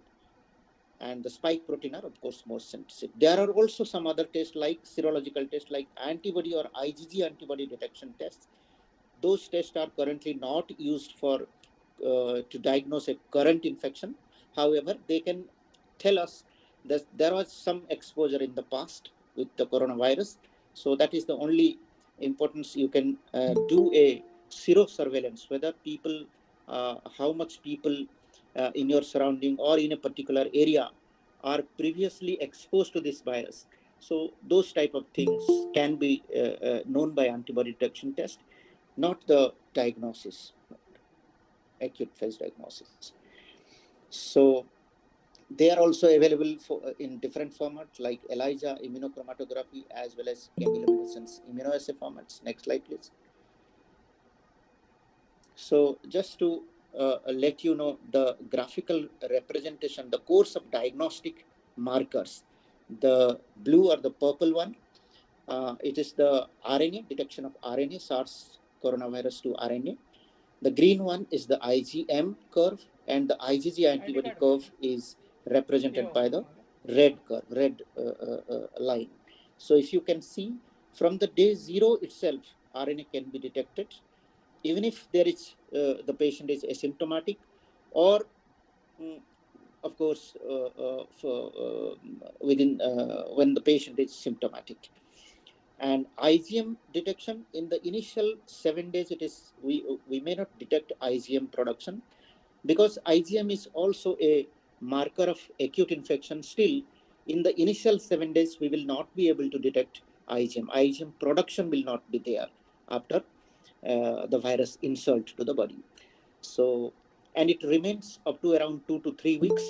Then IgM detection also vanishes. We will not be able to detect IgM antibody after around 3 weeks of infections. Similarly, IgG antibody, what happens to its course? IgG antibody appears around 2 weeks after the initial infections, and of course it stays prolonged even up to 2 to 3 months. Not exactly how much up to how much duration the IgG will continue to stay in the body, but yes, it is detected up to around 2 to 3 months. Beyond that, it is there is no data actually available whether IgG will persist or not. Next slide. Some other very sophisticated methods, sequencing. So this is the method which know what is the exact nucleotide sequence of the RNA. So if there is any point mutation, any changes in the nucleotide sequence, then by sequencing we can detect where is the exact change in the original virus genome. Viral culture, it is not only cumbersome, it takes more time. The incubation period is very high. It cannot give you positive or negative result as fast as a PCR or even antigen detection test. Another disadvantage is it requires very high biosafety precaution level. Normally, we do all real-time PCR-based test at biosafety level 2. It is again biosafety level is again a single-day CME. So there are around 4 biosafety levels. Biosafety levels are followed for different types of viruses depending upon their pathogenic potential. So biosafety level 2 is definitely required for all the real-time PCR based test for corona, but a virus culture, it requires again a higher level of biosafety. So biosafety level 3 or 4 we can do culture. So that is the reason why virus culture is only used as a research technique. There are some non-specific tests also for management purpose they used to do, like radio diagnosis, chest CT scan, and some biomarkers like interleukin 6 and D dimer. They have nothing to do with diagnosis, but for management purpose, these tests, these are some of the tests. Next slide, please. Again, one more test. It is a vital diagnostic tool, but limited to research purposes, very high cost. This is only used in case where there is need to eliminate the inconsistencies of the result obtained between different tests. Otherwise, this is not a very commonly used test. Particularly, it is not useful in case of a acute pandemic setting. Next slide, please. This is one slide I have not written in details. Just I will tell you a few lines. This is requirement of a testing laboratory. These are across the country. Actually, there are various centers are identified. What is the purpose? Because we need a inter-laboratory quality control, because so many tests, there are so many laboratory which are currently testing the with the real-time PCR platform. So whether the quality is okay or quality is decreasing, that has to be examined. So for that purpose, ICMR has devised a policy, that samples from each testing laboratory will be sent to a particular designated QC laboratory or quality control laboratory. Each state has one or maximum two QC laboratory identified. So if the result between the testing laboratory and the QC laboratory are concordant, then of course it is an indication that testing is going on, quality is maintained. So that is one thing which I want to tell you with the slides. Next slide, please. So this is the last slide for you. remember, it is always a correct sampling and the time of sampling, which is vital for accurate diagnosis. And real-time reverse transcriptase PCR is the gold standard for etiological diagnosis of SARS coronavirus 2. And regarding rapid test or antigen detection tests, accuracy and sensitivity are of concern, but definitely they are still an important tool for early diagnosis, particularly in currently ongoing active pandemic. So whatever I tell, these are the basic thing, these 3 points at least we should take from this presentation. Thank you so much. Thank you. If there is any question, then I can address them. Am I audible? Yes, sir. Yes, sir. Please. Yes. If there is any question regarding sampling, testing, strategy, anything.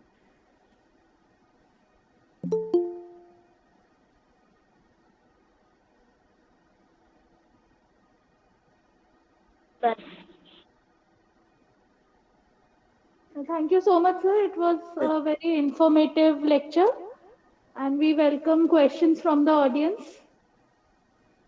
If any questions?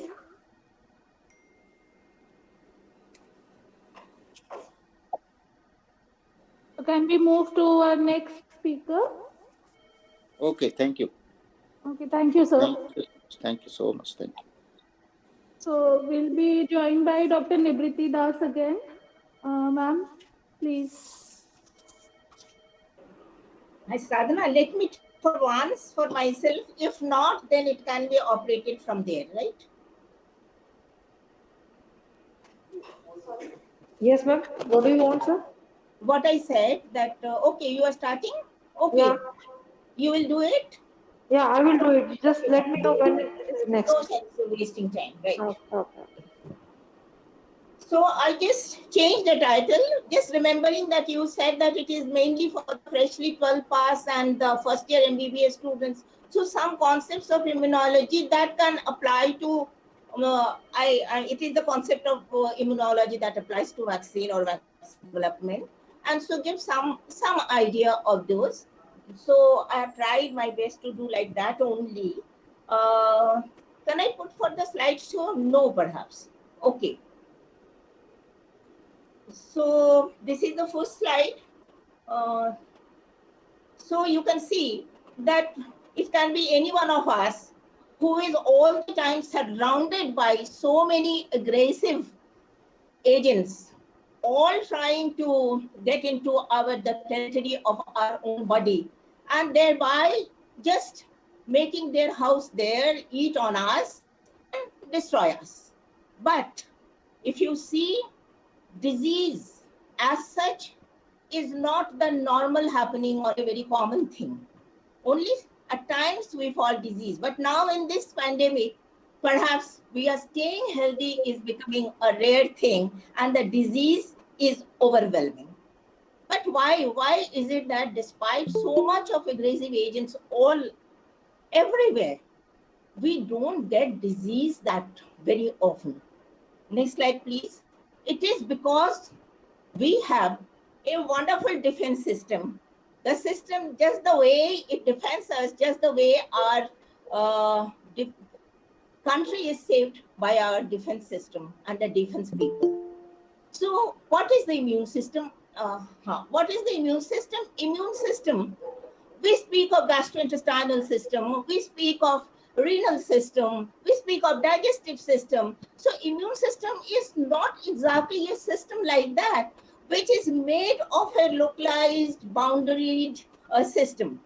Rather, immune system is a collection of cells, lymphoid organs, tissues, and molecules that protects the body from numerous pathogens. Next, please. Next, not the previous, huh? So you can, immune system had three main tiers. That is, we have the natural barriers or anatomical barriers. I will come to that later. Then innate immune system, and then adaptive immune system. Just like that barbed wire on the borders, then the military concentrates in the border, and then practically getting from the head office more sophisticated, more unique, more specialized defense armaments. So next, please. So what are these cells?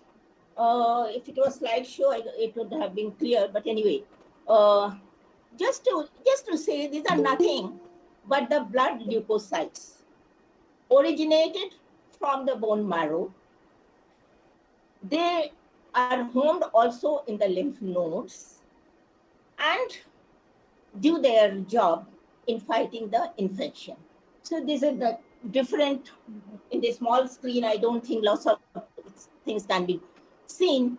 So all the cells, the neutrophils, basophils, phagocytic cells, mast cells, dendritic cells, everything, and then the lymphoid cells, the T lymphocytes, the B lymphocytes, and another group which is called as natural killer cells, all compose the cells of the immune system.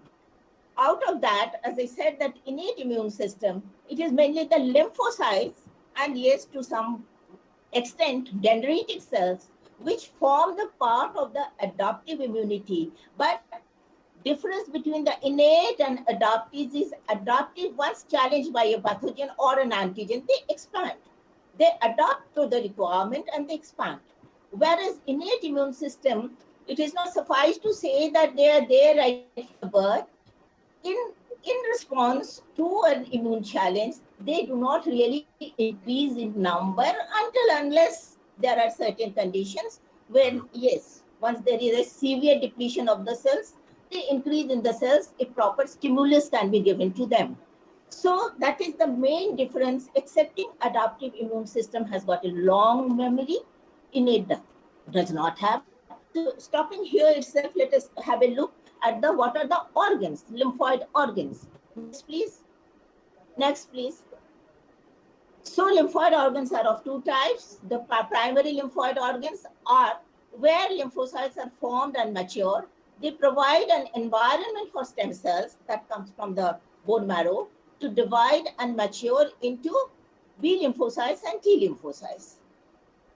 So these, what are these primary lymphoid organs? Bone marrow to make the cells which are going to be the committed B cells, and thymus which is committed to make the proper mature T cells. Then secondary lymphoid organs are those lymphocytes, those lymphoid organs where lymphocytes are activated.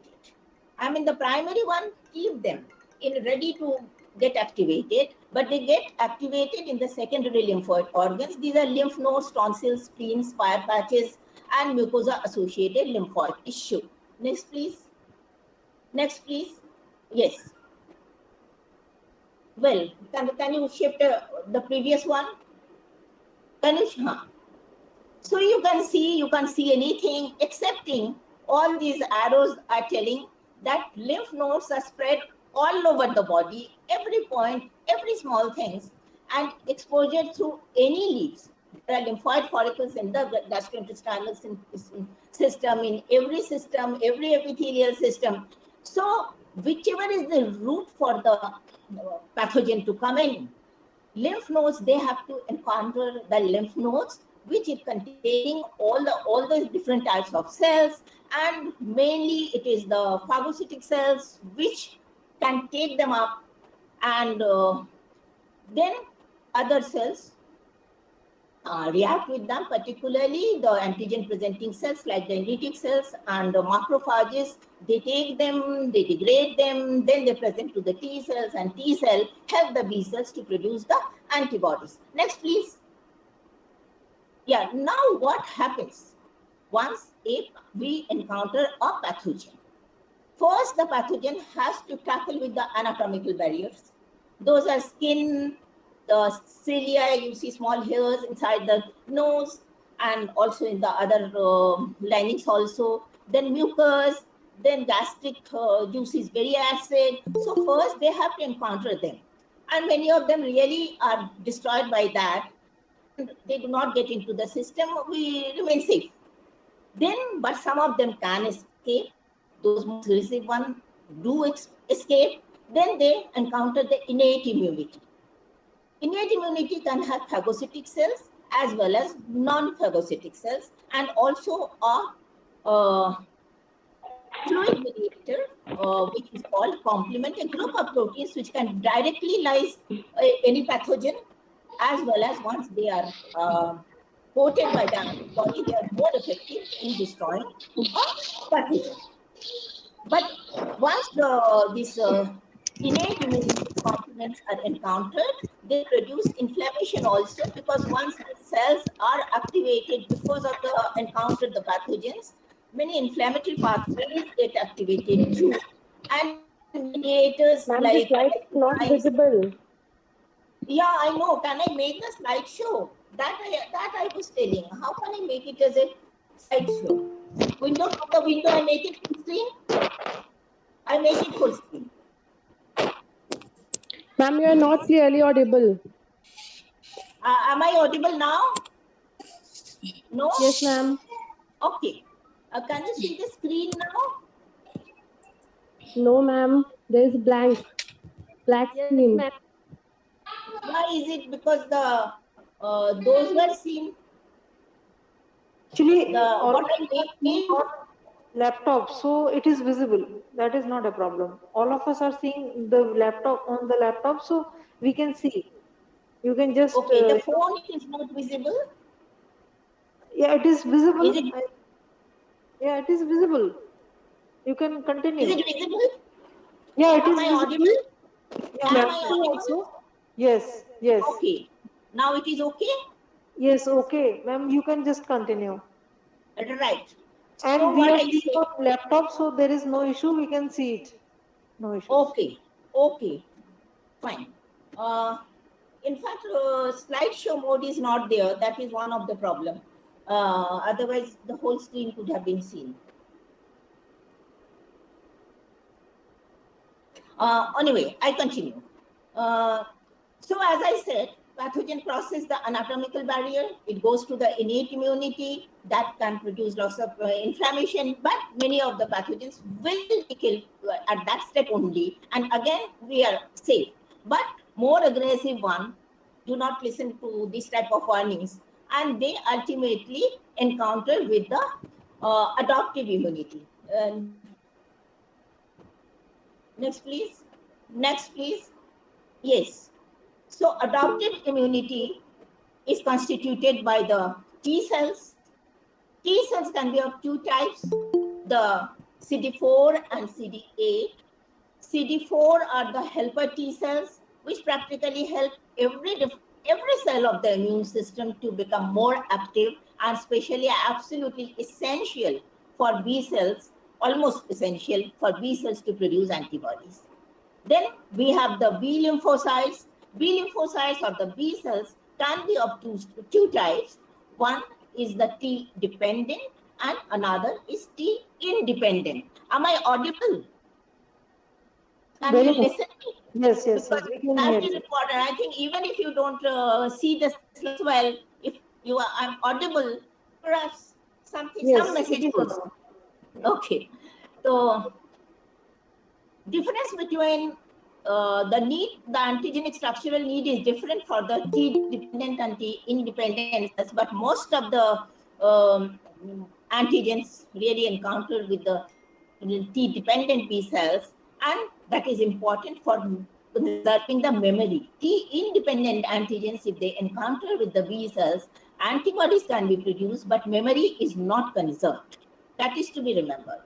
So T cells, once they have encountered the pathogen, they differentiate in different subsets, Th1, Th2, regulatory T cells, and so on and so forth. They multiply in several more T cells. And B cells also, once they see the antigen, they get converted to two subsets, lots of plasma cells and some memory cells. Plasma cells ultimately give antibodies. Then once antibody is formed, the antigen forms complex. Once that antigen-antibody complex is formed, they are taken by the phagocytes, destroyed, or lysed by the complement. T cells have two types, as I said, CD4 and CD8. So CD8 can directly kill a pathogen if they're expressed on the cell surface along with the MHC class 1. In the process, what happens? The cell itself gets destroyed. Most of the virus can be expressed like that and be destroyed by the CD8 cells, but there lots of cellular destruction takes place, lots of inflammatory pathways are activated, and therefore generally viral infection one feels very, very weak and lots of destruction in the body. Next, please. Next, please. Yeah. So now the pathogen has encountered all the barriers, still they are not destroyed. What to do? Our immune system is falling short, really. So just the way once our defense system falls short, we get weapons from outside, more sophisticated ones, more targeted ones, and very high level aircrafts also, which can just go and bomb onto the target, identifying the target. So adaptive immunity does that. So now if you look at the adaptive immunity, the natural, we spoke what is the natural immunity. Then we have to go for the artificial immunity, which is rendered by the vaccines. That can be passive, that we can directly administer antibodies at sometimes it is needed. For example, rhesus negative mothers, an antibody has to be given, then anti-tetanus serum. So these are the preventive and active immunization where the vaccine is given, but body makes its own active cells, its own antibody, its own active T cells are made. Next, please. Next, please. So what is a vaccine? A vaccine is a biological preparation that provides, this is the definition these days I see everywhere. A vaccine is a biological preparation that provides active acquired immunity to a particular infectious disease. Acquired immunity, which is being acquired because of the vaccine, and also the B cell responses and T cell responses. A vaccine typically contains an agent that resembles a disease causing microorganisms and is often made from weakened or killed form of the microbe, its toxin or its surface proteins, and now it is definitely its genetic material. Once we were the students, we knew that vaccine can be any substance that confers immunity, whatever it is, and which is when inoculated. Later, because vaccines can be administered orally as well as through the nasal routes, so inoculated term has gone. But any substance, I think it still stands. It can be any substance, not essentially that it has to be, because with lots of engineering, we can make many different substances also. Next, please. So vaccines have, why vaccines? In fact, vaccines have one of the greatest impacts on public health and the cheapest one.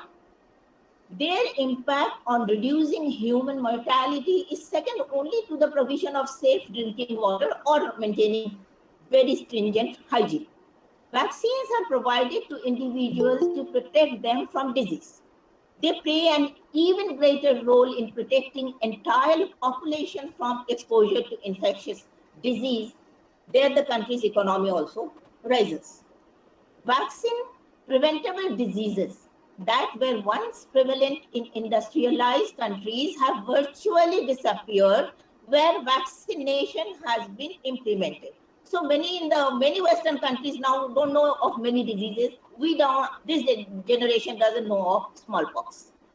Vaccines have reduced the morbidity from vaccine preventable diseases by as much as 80 to 100%. So vaccine is a very important wing of immunology, and today's would-be researchers should really seriously think, because they can really help the humanity if they can manage making a crucial vaccine.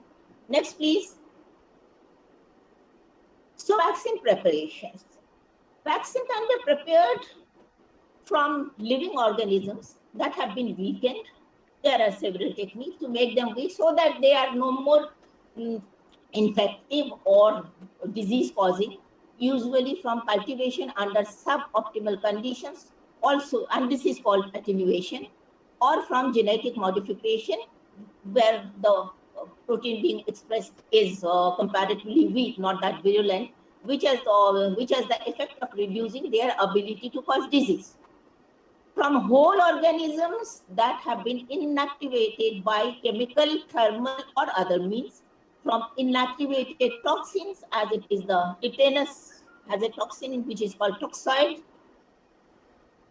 from the linkage of polysaccharides to proteins. So this is also called carrier vaccines, because polysaccharides as such is not very strongly immunogenic. They have to be tagged with a carried by a protein to produce an immune response from components of the disease-causing organisms such as specific proteins and polysaccharides as nucleic acids. Next, please. So this just gives a list of some vaccines where different techniques had been utilized. You can just have a look at that. You see that all these different techniques had been used for the formation of successful vaccines. Just have a look. I will not read through. This I made for Corona. I don't want to read through because Dr. Hajela is there. Yes. Now the question is that, in fact, I asked myself, why do the natural immunity fail to mount adequate immune responses against a pathogen to cause a disease? It is such an organized system. Then why? One can be the most obvious thing, can be the pathogen burden. High infectivity and virulence. By the time our immune system can know that they have to be very, very active, pathogen has already got and multiplied a lot, particularly if the root is like that, which is not that much conducive to the immune cells. Secondly, the immunodeficiency. One can be immunocompromised or immune deficient, which can be acquired. Suppose if it is the HIV, one gets immunodeficient and he is exposed to many, many different infections. Even Corona, when it is severe, COVID, once it is severe, it depletes lots of T cells, lots of neutrophils. Then immune unresponsiveness. There may be some people do not respond for particular type of antigen, and there the pathogen gets nicely sit in the, and immediately nothing is known because reaction is not there. Ultimately, they really do lots of harm. Inappropriate antigen presentation, which is one of the most important points, because antigens have to be presented to the T cells for T cells to be active and activate other cells. Deficient T cell activation and help to the B cell for antibody formation, and deficient function of all the other cells. There are many molecules, many cytokines we call co-stimulators. Everything is involved in that, and anything defective can make a host not very good in mounting an immune response. Immune escape. There may be pathogens or antigens which can easily hide. HIV can easily get into the nucleus and keep hidden there till it is again active. In tuberculosis, the Mycobacterium tuberculum easily sits in the phagocytes, destroying its killer mechanisms, nicely sit there, so they can hide, and so the immune system cannot see them to destroy them for very long.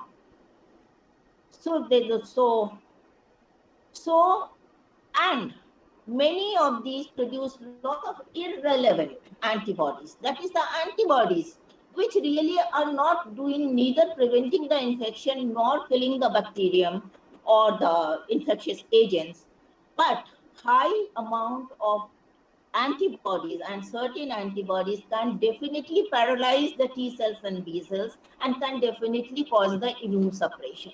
So these are some of the reasons, there may be many, where a normal person cannot mount as much immune response is needed to fight a disease-causing pathogen. And while making a vaccine, perhaps everything is considered and needs to be considered to overcome all these deficiencies. Second, please. Next, please. Next.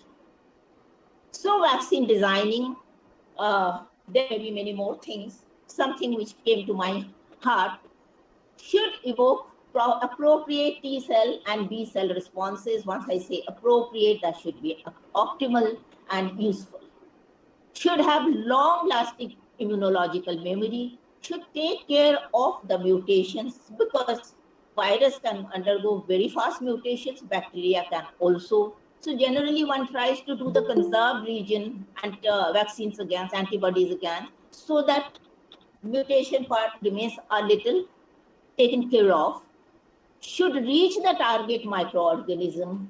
So there are carriers like adjuvants and other packing system which is used with a vaccine. They should take proper care that the microorganism against which it is being made encounters it. Should be able to neutralize their effects, so there can be loss of antibodies. In the lab test, one can see that they are high affinity antibodies. That does not mean that will prevent that pathogen to infect the cells and, for that matter, infect the population. One has to see that their ill effects are all neutralized. So their infectivity, that means their infectivity should lead to their destruction, and they should be destroyed too, not only just coating with an antibody with a great affinity. That is not important. Boost up the innate immunity as well, because I said they are all interlinked. Should have least side effects. That is something desirable. Side effects should not overmount the disease effects. Should have the desired effectiveness and efficacy. This is the wrong efficacy. Should be economically viable, because vaccines are made for the controlling disease in the population. You cannot really generally there are curative vaccines also, as well as the prophylactic vaccines. Next, please. So economically viable. Edward Jenner, long back, wanted vaccination to be free at the point of delivery, available to everyone, no matter who they were or where they were from. It is as relevant as that even today. Next, please. Now I come to few definitions, which is important. We all know about the antigen. So antigen is any foreign molecule which binds to the specific receptors present on T or B cell. It is not the definition that antigen is something which produces antibody. What about the T cell antigens? T cells don't produce antibody. So proper definition is this. If something does not interact with T or B cells, that is not an antigen. It may or may not evoke an immune response by itself, because structural complexity is needed of a molecule to interact with the T cells, B cells, even if a portion of that can be taken up by the T and B cells. So comes the immunogen. So immunogen is, you can say as an antigen also, is a foreign molecule which binds to the specific receptors present on T or B cell, evokes an immune response. It is important that to be called as an immunogen, that it should be able to evoke an immune response. And there is a term hapten. Hapten is a molecule which binds to the specific receptors present on B cells and antibodies raised against it, but cannot evoke an immune response by itself. They need to be conjugated with the carrier. As I said, that even polysaccharides need a carrier to evoke an immune response. Next, please. Next one. So this just gives a glimpse that how different portions of a protein can be antigenic. There are certain regions, certain sequences, which practically have for them the receptors on the T or B cells. And these are the regions or the clusters of amino acids which are known as epitope or antigenic determinant. because they determine that this particular protein is an immunogenic antigen and can act as an antigen because antigen has to have receptors on the B and T cells. They can be scattered throughout the protein. These particular things can be different clusters in the same protein, in different conformation in the same protein. So lots of different antibodies can be produced even against a single epitope. Some can be high affinity, some can be weak affinity, some cannot evoke any other responses, and so on and so forth. Next, please. Next. So this gives the previous one. Okay, forget previous. Can I have the previous? So this shows the folded protein. Only one thing I wanted to say, the T lymphocytes see the amino acid in a linear sequence as shown in these bullets, the green bullets. Whereas B lymphocytes see a conformation. Suppose these red ones are on different protein foldings, but they can make together an epitope for the B cells. And for that matter, the black ones, they are on different places of a not linearly arranged, but they make a particular shape, and that shape is recognized by the B cells. Sometimes not essentially the amino acid be the same. It recognizes the shape even. So there is a difference of the recognition, and the antigens are different for T cells and B cells. They are not the same. Next, please. So this shows that a protein with different epitopes is being attacked by different antibodies.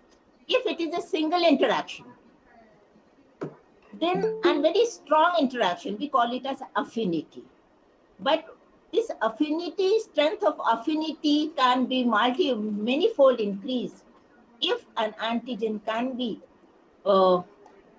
interacted with many different antibodies with many different epitopes, and that is called avidity. That is, the strength of binding can increase even if a single binding strength is not that strong. Next, please. Ma'am, Single please binding is see the affinity, time multiple also. binding. Yeah, ma'am, please see the time also. Yes, I will. Next, please.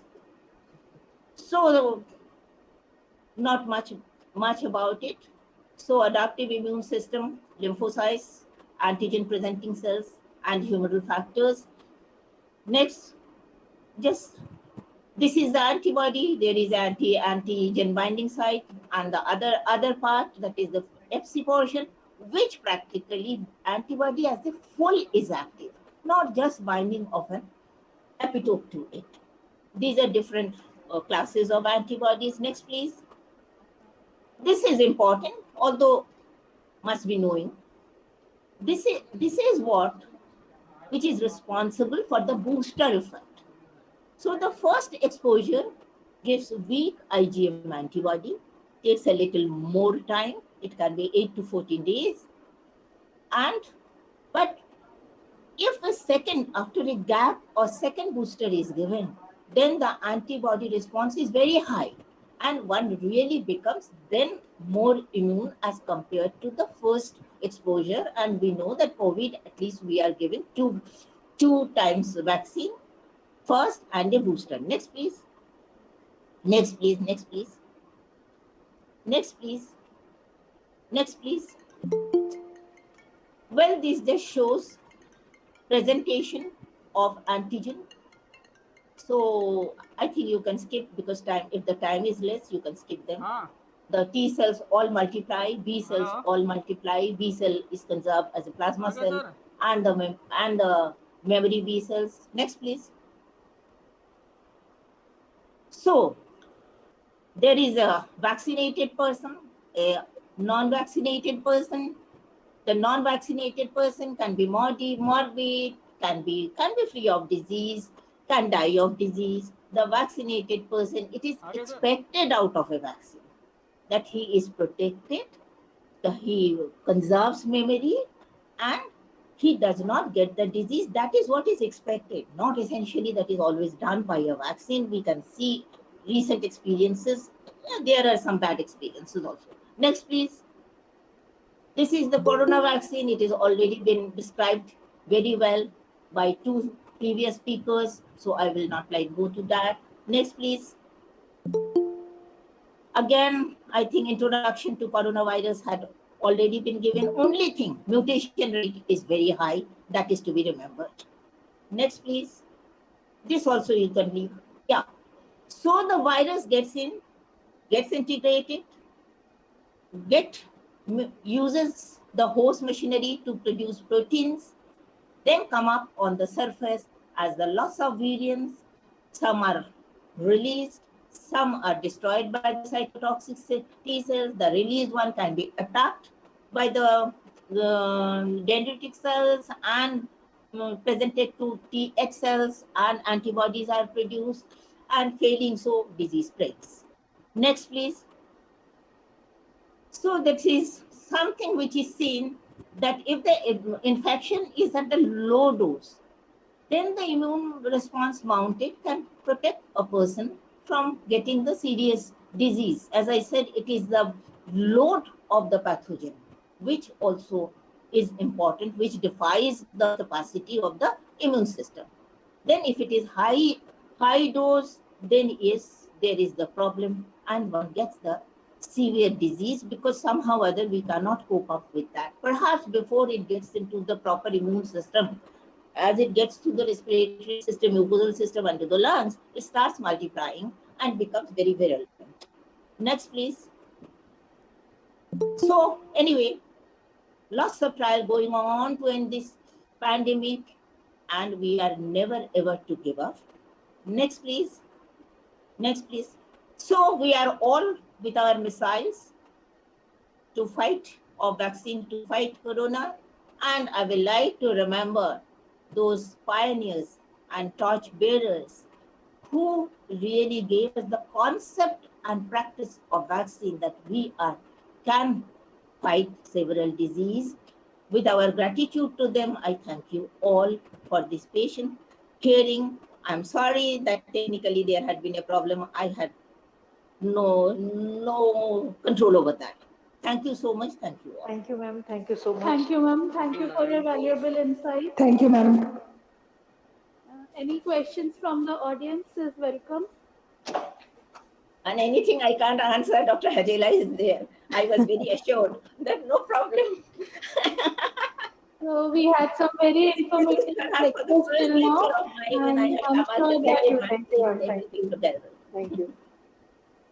I'm sure it has helped us with a better understanding about this ongoing pandemic. And now we have with us Dr. Professor Krishnan Hajela, who will be speaking on COVID-19 vaccine, myths and challenges.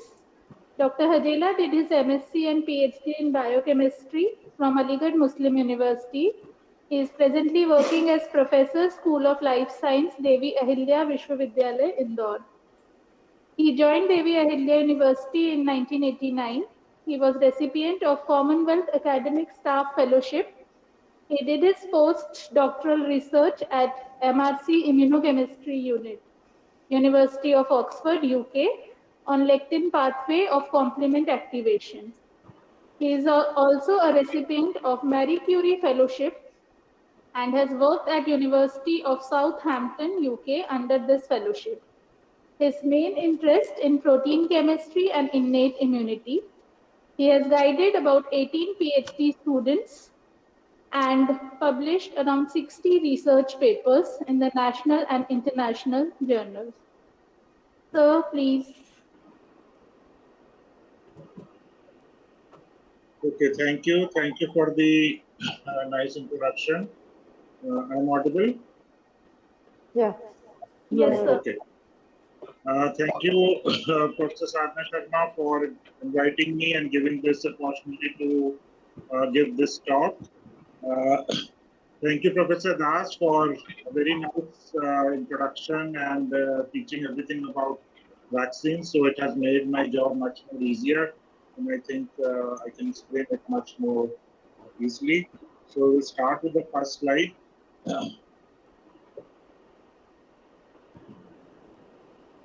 So I will be talking about COVID-19 vaccines, myths and challenges. Now, I want to say that this is not at all based on any my research work. I don't do research on COVID or even on viruses. This lecture is prepared mainly based on the research publications available online or on the internet. The figures depicted are also taken from different publications. Vaccine study data are also taken from literature which is made available by the company on their website. So these are all published papers on Covishield or Covaxin, which is available on the website of these companies. I try to include these so that the students will understand how the vaccine is tested and how the efficacy is calculated. So that's why I've included those few slides which show this data. Okay, so our antibodies. I think some mics are on. 1 second. There is a hum in the background. Share your presentation, Dr. Hajela. Oh, okay. Sorry.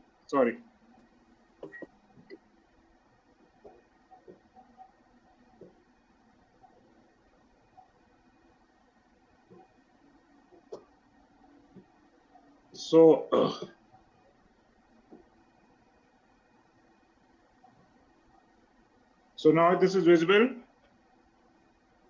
Visible. It is. Okay. Right. Yes. Okay, so this is showing, this graph was just shown a few minutes earlier. So this is showing a primary immune response and the secondary immune response. So initially when we are exposed to an antigen means something which is foreign to our body. So anything which has to be a non-self or it has to be a foreign to our body, that is, for that we will have an immune response. So thing or foreign substance, that is a primary response. Just 1 second.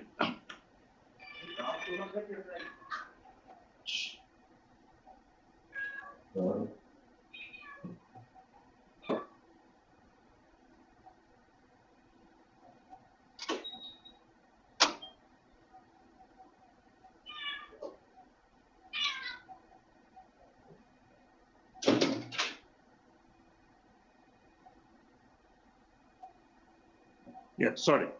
So first time this antigen is entered our body, that is our primary immune response, which is slow, which takes more time.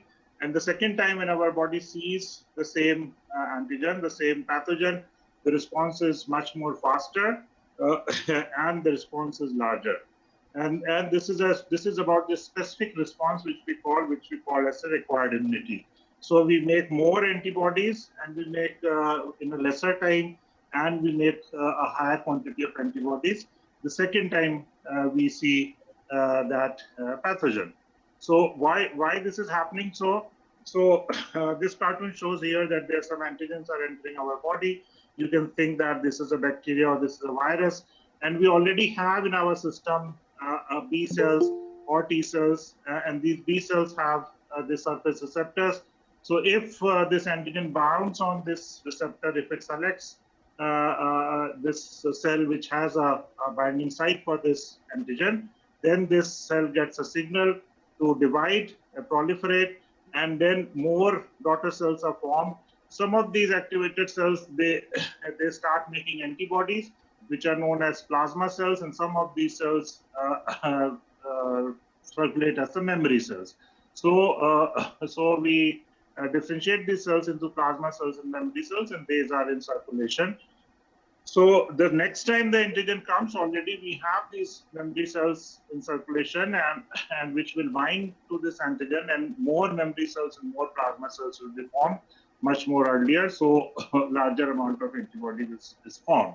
So what we do by vaccination is that we try to give a primary response to our body. We are exposing our body deliberately to an antigen so that the B cells see it and they multiply and they form the memory cells. So this primary response phase is already over once we have taken the vaccine, so that when the next time a natural infection happens, a natural virus comes in, then our body is already prepared with a good number of memory cells and some antibody, and then the secondary response will be very quick. The cells will multiply and proliferate, and more amount of antibody will form quickly, so that they could neutralize that particular pathogen. So that is why the vaccines are used. So for coronavirus, how this immunity is developed, the viruses, they have to enter the body.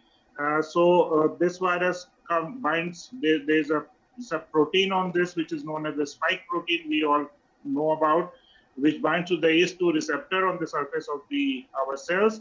And only because of this binding, this virus will stick to the cell and go inside. If you block this binding, the virus is not able to enter the cell. So it enters the cell, and then this is an RNA virus. So RNA comes out from the vesicle. It is translated into proteins, and then new virus is formed, and this virus is again it blobs out of the cell, and more daughter viruses, a generation of all viruses is coming out, which is affecting other cells. Now, these viral proteins, these are also taken up by antigen presenting cells, and these will be expressed on the antigen presenting cells, and the T helper cells will see them. Cytotoxic cells will see them, and they will be activated, and the cytotoxic cell kills the virally infected cell, and T helper cell helps the B cell to produce antibodies, and these antibodies then neutralize the virus.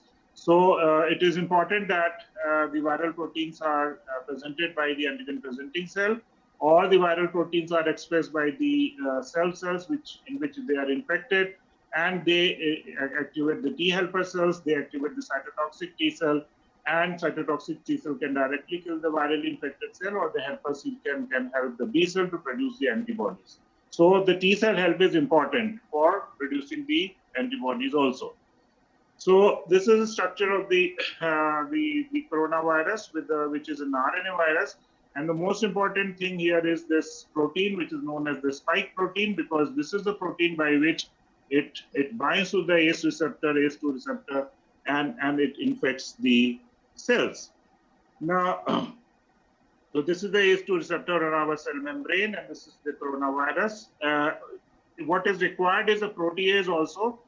There's a proteolytic enzyme here on the host protease, and this proteolytic enzyme actually cleaves a part of this spike protein. There are different domains, S1 and S2 domain, and this RBD is a receptor binding domain which is on the top, which binds to this ACE2 receptor.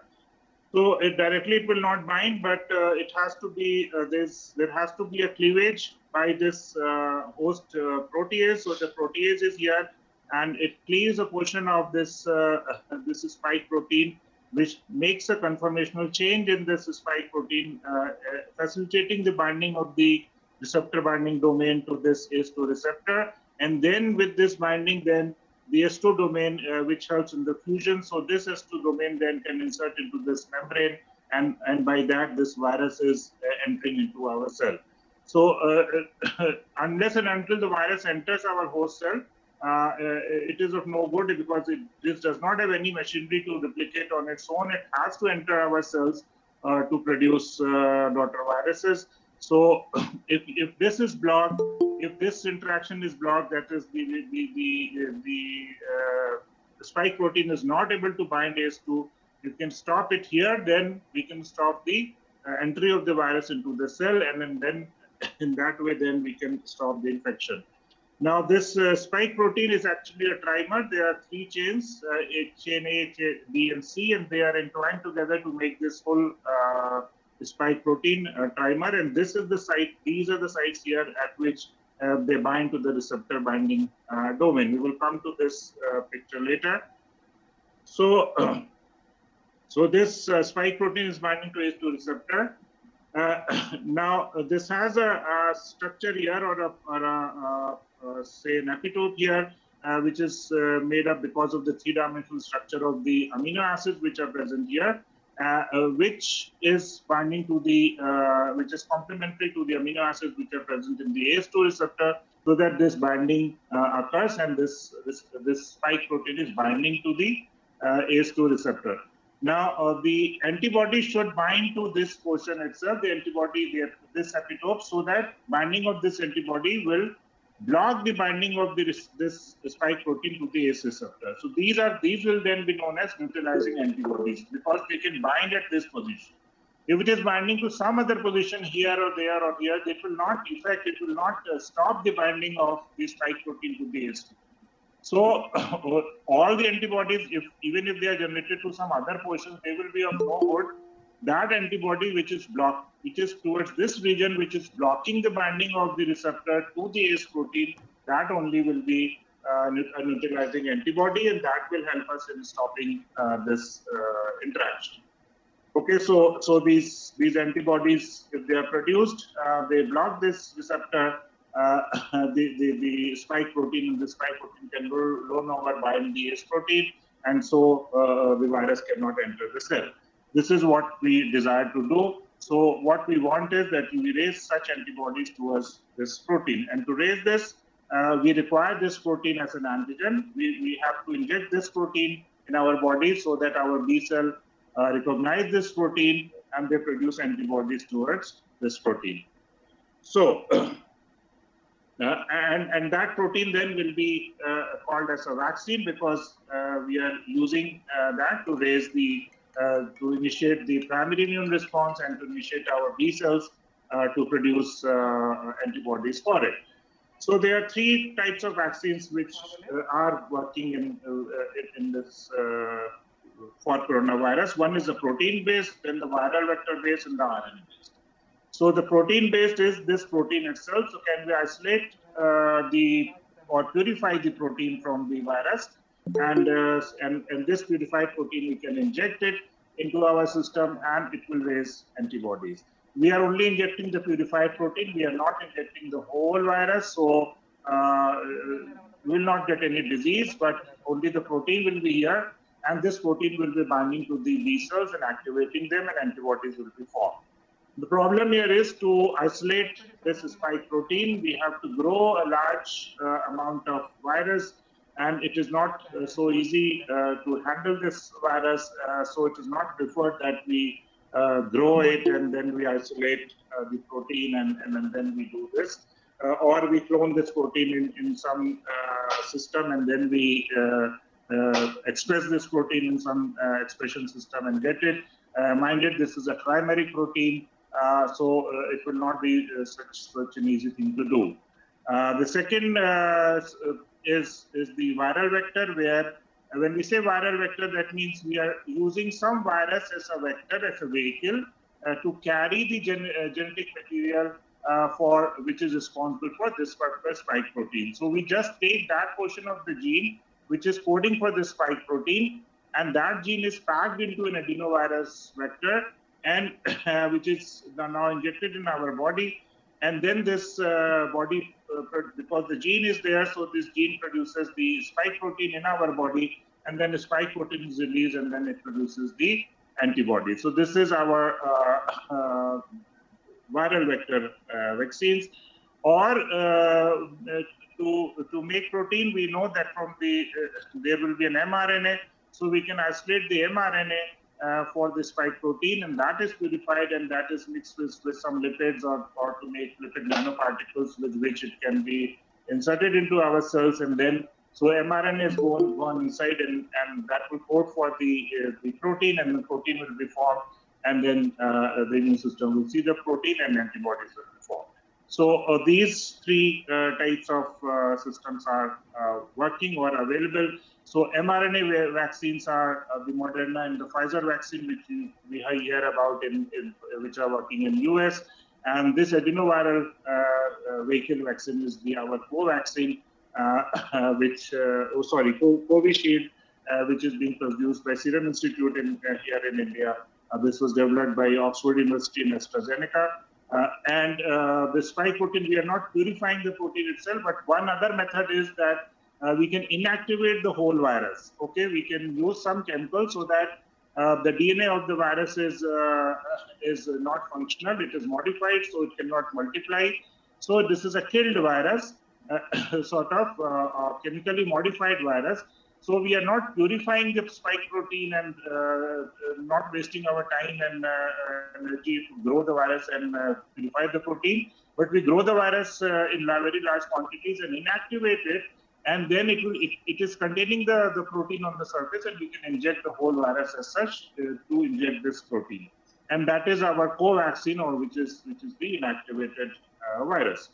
So, so these are the different vaccines available. RNA vaccine, Pfizer, BioNTech, and Moderna. Viral vectors vaccines is Oxford's AstraZeneca, and Biologicals. Gamaleya Research Institute vaccine is the Sputnik vaccine, Sputnik V vaccine, which is now, I think, it has been authorized to be used in India. That also is a viral vector vaccine, just like Oxford AstraZeneca, and Johnson & Johnson also is the viral vaccine. Then the whole virus, inactivated whole virus, is the Bharat Biotech vaccine, which we know as co-vaccine. These are some other forms. And then we have protein subunit vaccines, Novavax, and from Chinese Academy of Sciences vaccine is also there. Most of them, they are given in two doses because we require a booster dose. So initially we initiate an immune response, and some B cells and memory B cells are formed. But if we give a second dose, then those memory cells will bind and they will divide more and they will proliferate more. So our number of memory B cells will increase. So normally we give vaccine in a booster dose also to achieve full vaccination. Now, this RNA vaccines were never used earlier. There are no other licensed vaccines which are being used, which are made by using the RNA. This is the first time this vaccine is being used.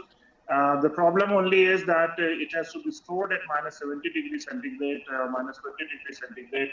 So it is difficult to transport, particularly in tropical countries like India, where the temperature outside, like here in these months or in May, June, will be much higher, and it will be difficult to maintain -70 degree or -20 degrees centigrade. And so, so that we cannot use that in all the areas. Maybe in some places, bigger cities, we can maintain it, but in villages, if you want to give this vaccine, this will be difficult. Viral vectors, we could store at 2 to 8 degrees centigrade. Whole virus also and protein subunits also. So these could be, that is why these are preferred or could be used. Viral vector vaccine that has been tested for Ebola from the same Oxford AstraZeneca group. And whole virus vaccines we have been using earlier also, whooping cough, rabies, hepatitis, these are all whole viral vaccines, and protein subunit vaccines we have used earlier as hepatitis B. Okay.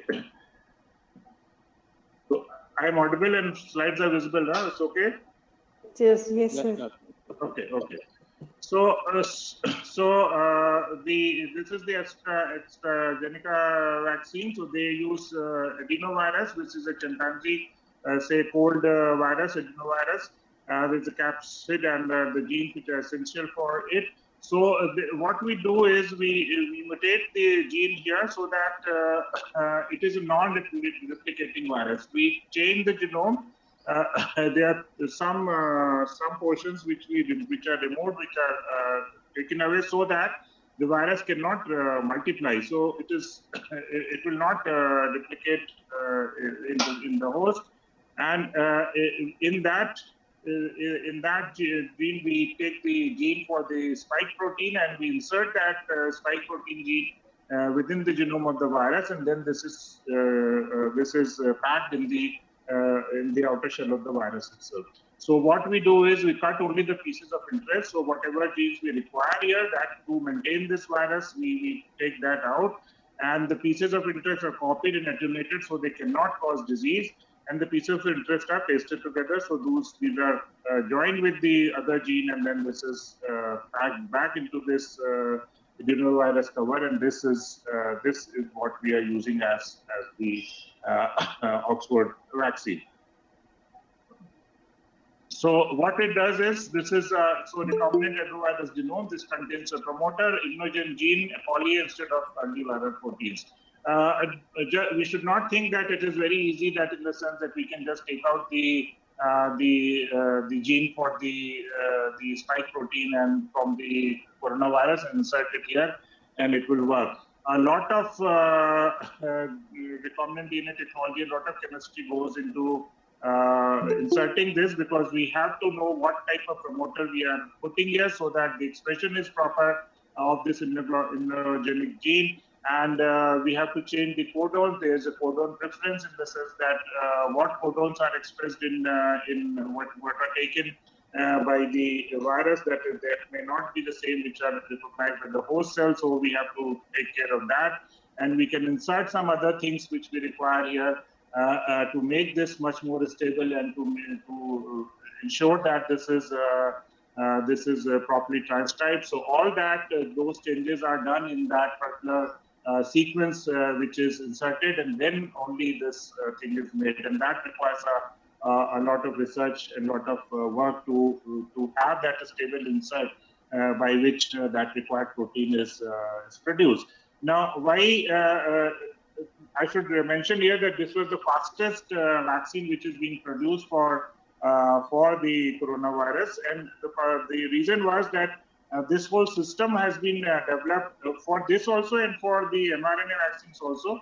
They were working on this system, like this is a carrier, this is a vehicle in which they can pack something, they can pack a gene, and then they can insert and they can see whether this is able to produce the antibodies, or this act as a vaccine.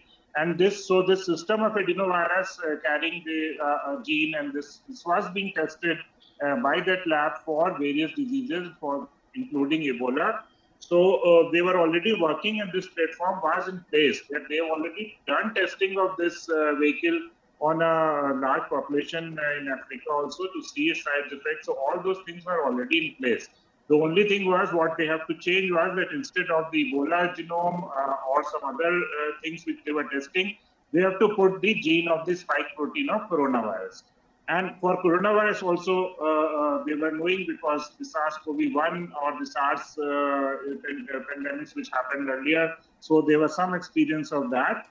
Plus, there was a lot of collaboration, and the moment the Chinese people published the genome sequences and made it available to the whole world, then it was much more easier for people to work on that and decide what gene is to be taken and how it has to be inserted. Otherwise, it would not have been possible for this vaccine to be made within a year. So this has changed completely the concept of how the vaccines are being made. Anyway, so this is injected. This goes into our cells, our deltoid muscles, and then this RNA is this gene is comes out, and there is an expression of this gene takes place, because there is a proper promoter and body chain, etc. And with this expression of this protein, there could be different things. One is that it could be directly presented by MHC class 1, and CD8 T cells will see it. Also, there is some viral proteins will be produced, which will be secreted out as a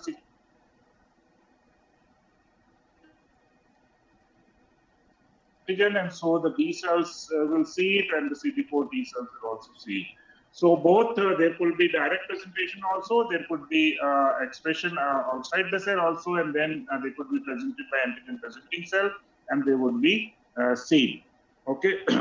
So what we are doing, we are producing this spike protein within the cells of our own body, so that the spike proteins are slowly being released into the system, and they are activating our B cells and T cells. And so this was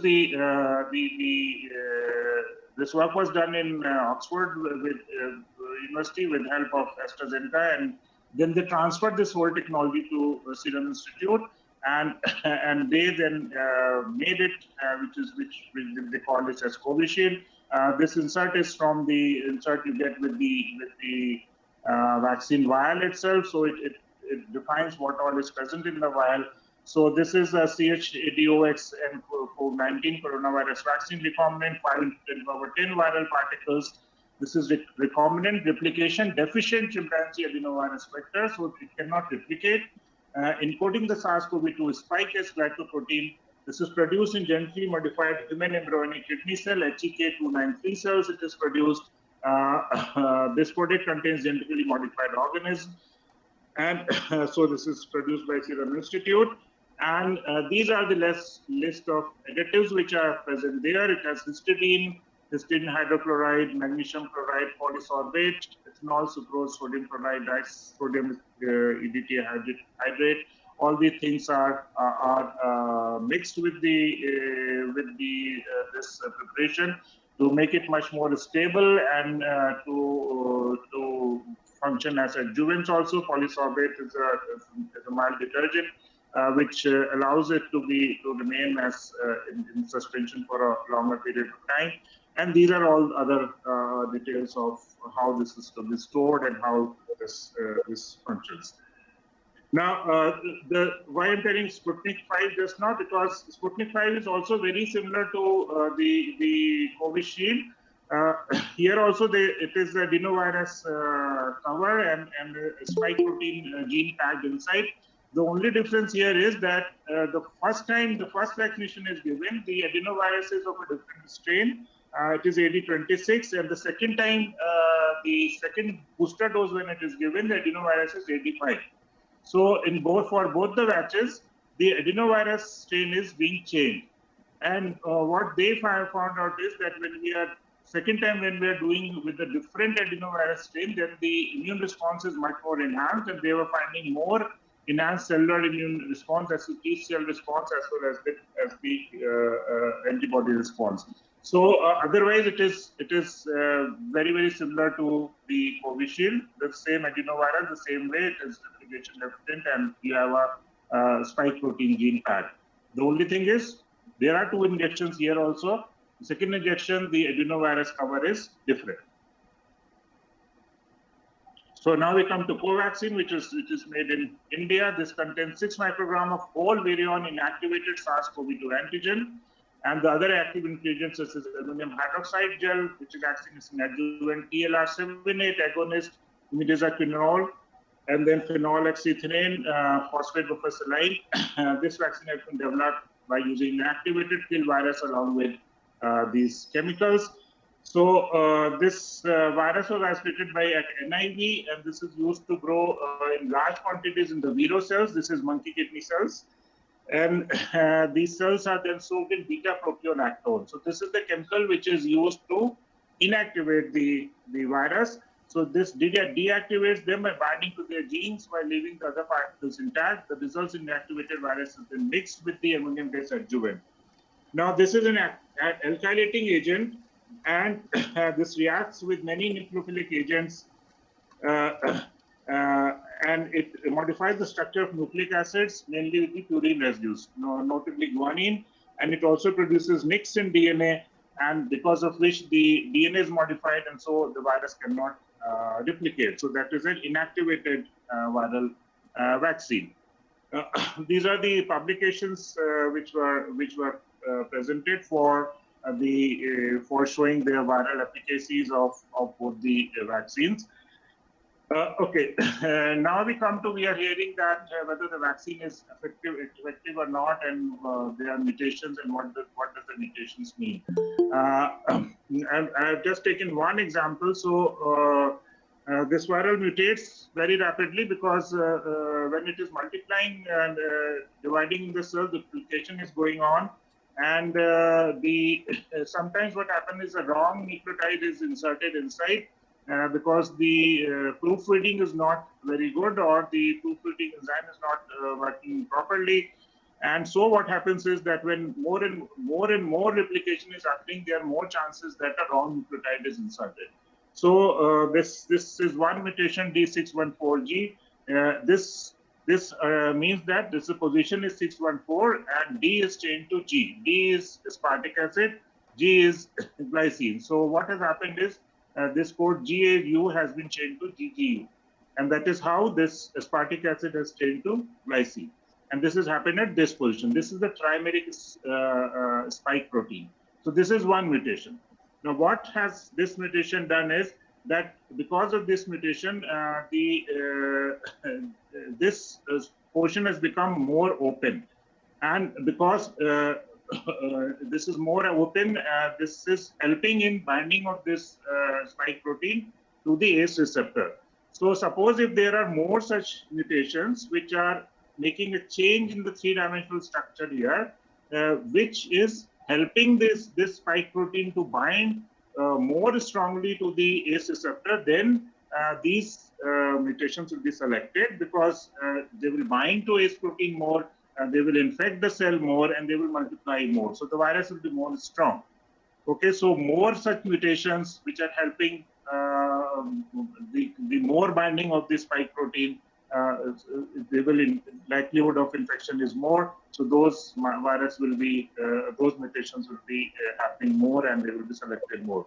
So something like this is happening. I have not gone into detail of each of the mutations because there are so many mutations now. They are double mutants.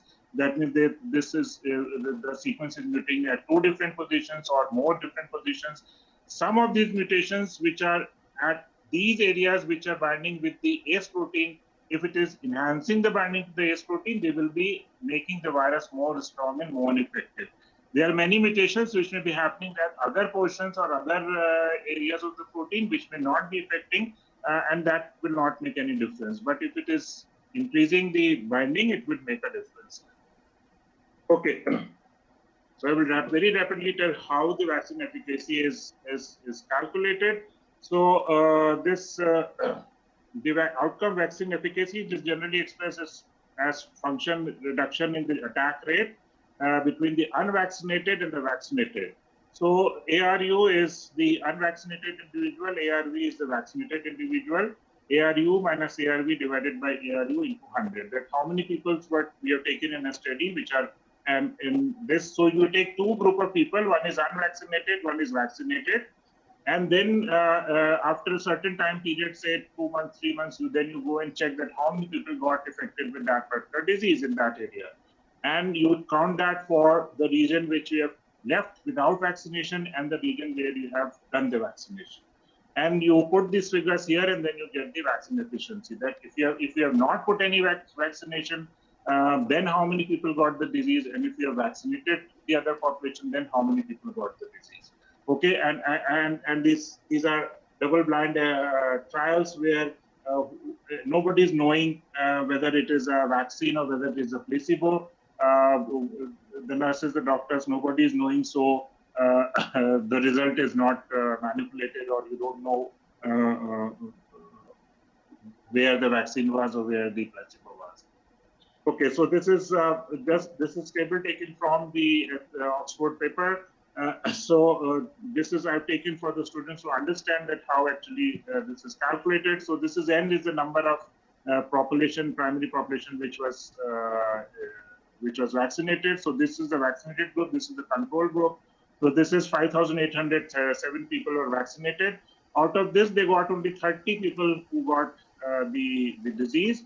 And in the control, 5829 was there and 101 got the disease. So here the percentage was 0.52 and here the percentage was 1.73. And if you put this data into this equation here, you will get the vaccine efficacy.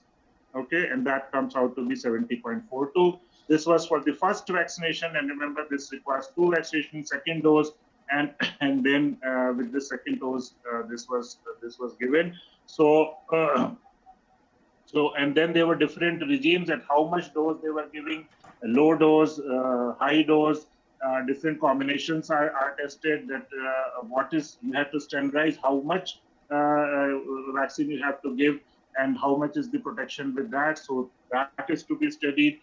Then what is the interval between the doses, between the first dose and the booster dose? 6 weeks, 6 to 8 weeks, 9 to 11 weeks, 12 weeks. Between the test and the control, and what is the vaccine efficacy. And we find that this is for Oxford experiment. For 12 weeks, the efficacy was 78.79. And that is why initially, if you remember, our government said, AIIMS said that, okay, the second injection should be at 28 days. and then they later revised it that for Oxford Zenka vaccine, that is for Covishield, it is now 8 weeks or more. So that was because from the initially itself they have published the data that with 12 weeks that comes to 56 days, 70.79% efficacy is there, which has increased from 6 to 8 to 9 to 12 weeks. So their paper actually, next paper says that the 90 days is the most optimum time where they get the best efficacy. Then they to check they isolate the antibodies. You have to check whether the antibodies has been produced or not. So this is showing the antibody level. So this is the control. The baseline is 57.18, and after 28 after dose 1, 8386 antibody, and this is 29,034 antibodies. This must be some unit, arbitrary unit by which they are measuring the antibody. So what you can see is how much increase is there after 1 dose and how much increase is there after 2 doses, and then that is studied for all the different weeks, that how much increase in antibodies is there. So that checks whether after immunizing whether you are making antibodies or not. And then in vitro assays, you have to check whether these antibodies are neutralizing antibodies or not. That means you grow the cells in culture, and then you infect it with virus, and then you put that sera from the vaccinated individual, and then you see whether the antibodies are able to neutralize, and they stop the infection of the virus in these cells. So you do a lot of in vitro neutralization assays to check whether the antibodies which are being raised are actually neutralizing the virus. Because if they are not neutralizing the virus, even the antibody level is high, that will be of no good. That means the antibodies which are being raised, they should bind to that spike protein and inhibit its binding to the ACE receptor. So unless that is demonstrated, just having a large amount of antibody would not be of any good. So, okay, so this also was the antibody levels. They say how many people got the antibody. So after day 29, 96% people had the antibody, and after day 57, 100% people had the antibody. This data were taken from all these publications. These are available on the net. So, and then there are safety and immunogenicity trials which are reported. Okay, now these two papers I'm showing here. So this is for the vaccine, and this is for B117 variant. This is a double mutant which is now prevalent in India. So there are two mutations here in the spike protein, and because of which the binding to this protein is more, and probably this is a region. This is one of the reasons why we have the second wave and so much infection is spreading. So this paper, it is published in Health Travel, some Immunology something. This is the link to that paper. This is done for Covaxin, and they claim that even for B117 variant, their antibody is effective, and it reduces the neutralization, reduces the infection. That means it still neutralizes the B117 variant. It is an in vitro assay where the platforming assay is being done, and in that they have added the antibody for the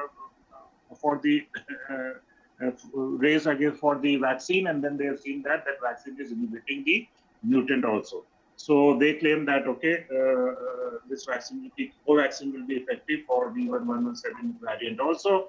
The same type of work has been done for Oxford vaccine, and they do not find much difference. So they said that no, it is not that much effective. So these links are there. This is March 30 to 21 paper. Okay, so one more vaccine is being prepared by Bharat Biotech, which is the nasal vaccine. Again, it is an adenovirus vector. The DNA is enclosed inside. It is somehow stabilized the spike protein it will be producing. The difference is that this will not be injected, but this will be given as a drop or as a spray in the nose, and it will go inside, and it will affect your nasal channel, and it will reach directly the lungs. So it produces a more broad immune response with utilizing IgG Mucosal IgA and T cell responses, they are claiming that it will initiate, and immune responses at the site of infection in the nasal mucosa. This will be much more beneficial and essential for blocking both infection and transmission of COVID-19. The nasal route has excellent potential for vaccination due to the organized immune system of the nasal mucosa. This is non-invasive and needle-free, so you don't have to do an injection. So there's an ease of administration and does not require trained healthcare workers. Elimination of needle-associated risks, high compliance, ideally suits for children and adults, and scalable manufacturing able to meet global demand. So this is in their pipeline of Bharat Biotech, and maybe this will come out. So that's all about the vaccines which I wanted to tell. I'm open for questions. Thank you, sir. It was a very informative session. So we have a question by Goti Sharif. Coronaviruses is lytic cell or lysogenic? Explain it. Then how many days it can break the host cell? You can read the question in the chat box. There's a question in the chat box.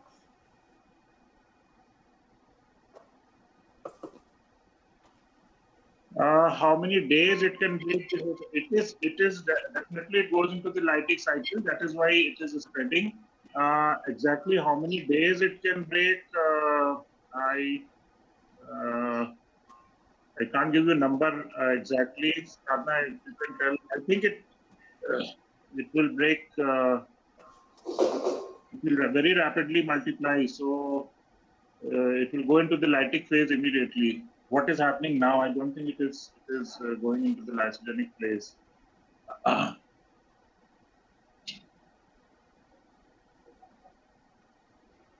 have a question. There is one more question. The question is by Rosie Sharif. Coronavirus.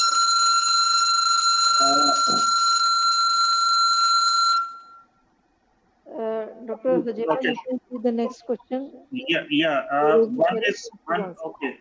One question is that when it gets mutated, it can go to one generation to the another generation in future. I don't know what you mean by that. One generation to the other generation. No, it will not mutate the host DNA. It is not mutating the host DNA. Okay, the mutation is in the virus itself. Host DNA is not being mutated because of that virus. One thing. Second thing is, I don't know if you are referring to with horizontal transmission, that is from mother to the fetus or mother to the newborn child. Okay, there have been some instances. I don't know, some places. I think the child was found to be having an infection, whether it has come from the mother or whether it has come from the hospital itself. I don't know whether that has been looked into. If that is what you are asking. And then the question is vaccination safe for lady after 1 month of delivery? Yeah, 1 month of delivery, no problem. I think vaccinations are given from first week after delivery. It's in fact immediately after delivery, BCG is given. And some later also many vaccines are given, so that is safe for that. Before delivery, however, you cannot give vaccination for corona because it has not been tested for pregnant ladies and children. So that is not, I think, allowed right now because there is no clinical data about it. So after delivery, okay, there will be no problem. Is the COVID-19 vaccine effective against the new strain? Okay, so that I have told you that, okay, for Covaxin, they are saying that it will be effective. That is, they have shown the data that is already published, and the Oxford vaccine is a little less effective in that. Oxford vaccine also, it was being used in Africa, and there also the African mutant also, they were not able to control it, or the efficacy was not the same or that great. Okay, so I think I've answered most of the So we have one more question from Dr. Chandra. Yes. I have one question. That is, in case of the adenovirus vector mediated vaccine, what is the advantage of using the another strain in case of the booster dose? Is it not going to decrease the efficacy of the booster dose because of the change of a new strain?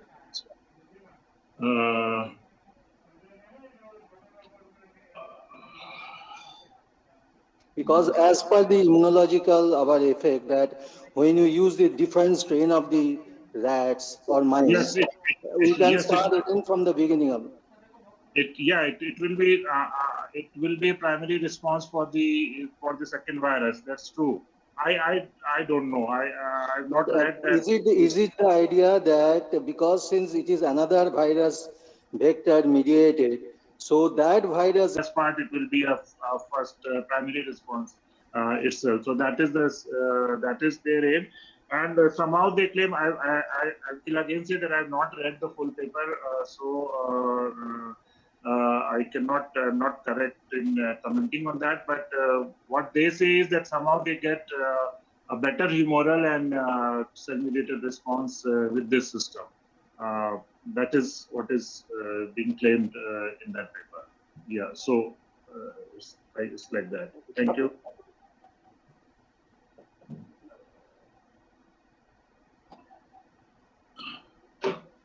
Yes, there's one question. Many are getting COVID positive after first dose of vaccination. Why it is so? Is it vaccine or their immunity? It's not that the vaccine is not working.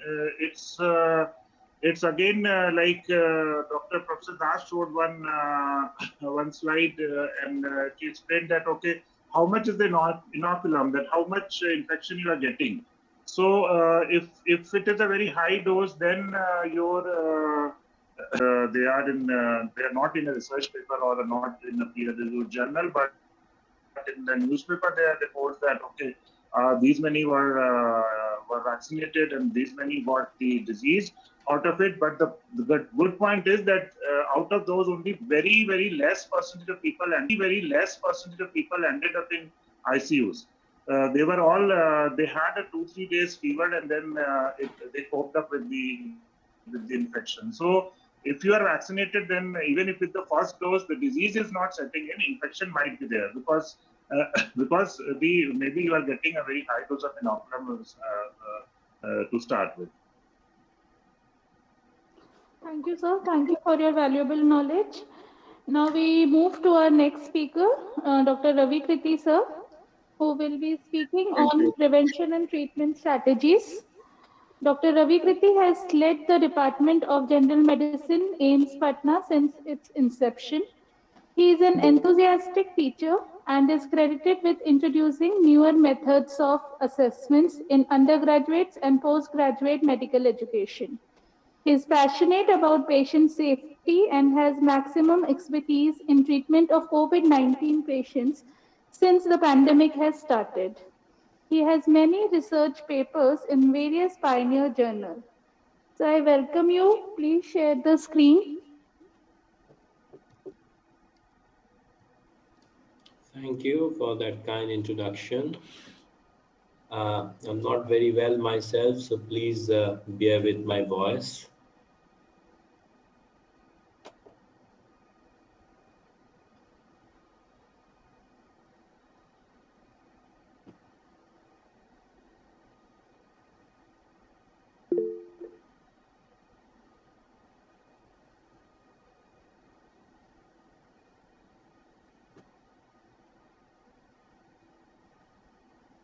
So, am I audible and is the slide visible?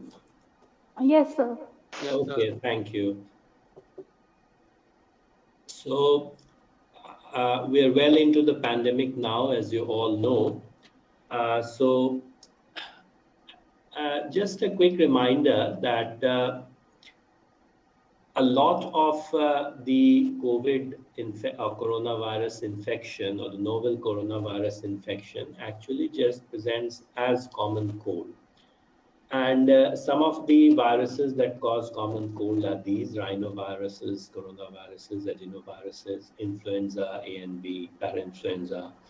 and the respiratory syncytial virus, as you all know. So, coronavirus has been known to cause common cold for a long time. But as you know, the coronavirus that has caused this pandemic is a novel coronavirus, which was not known to mankind till about a year and a half ago. So I think I will not go into much detail in this slide because this has all been already discussed at quite length. So, and just a quick recap of what has happened so far. So, in the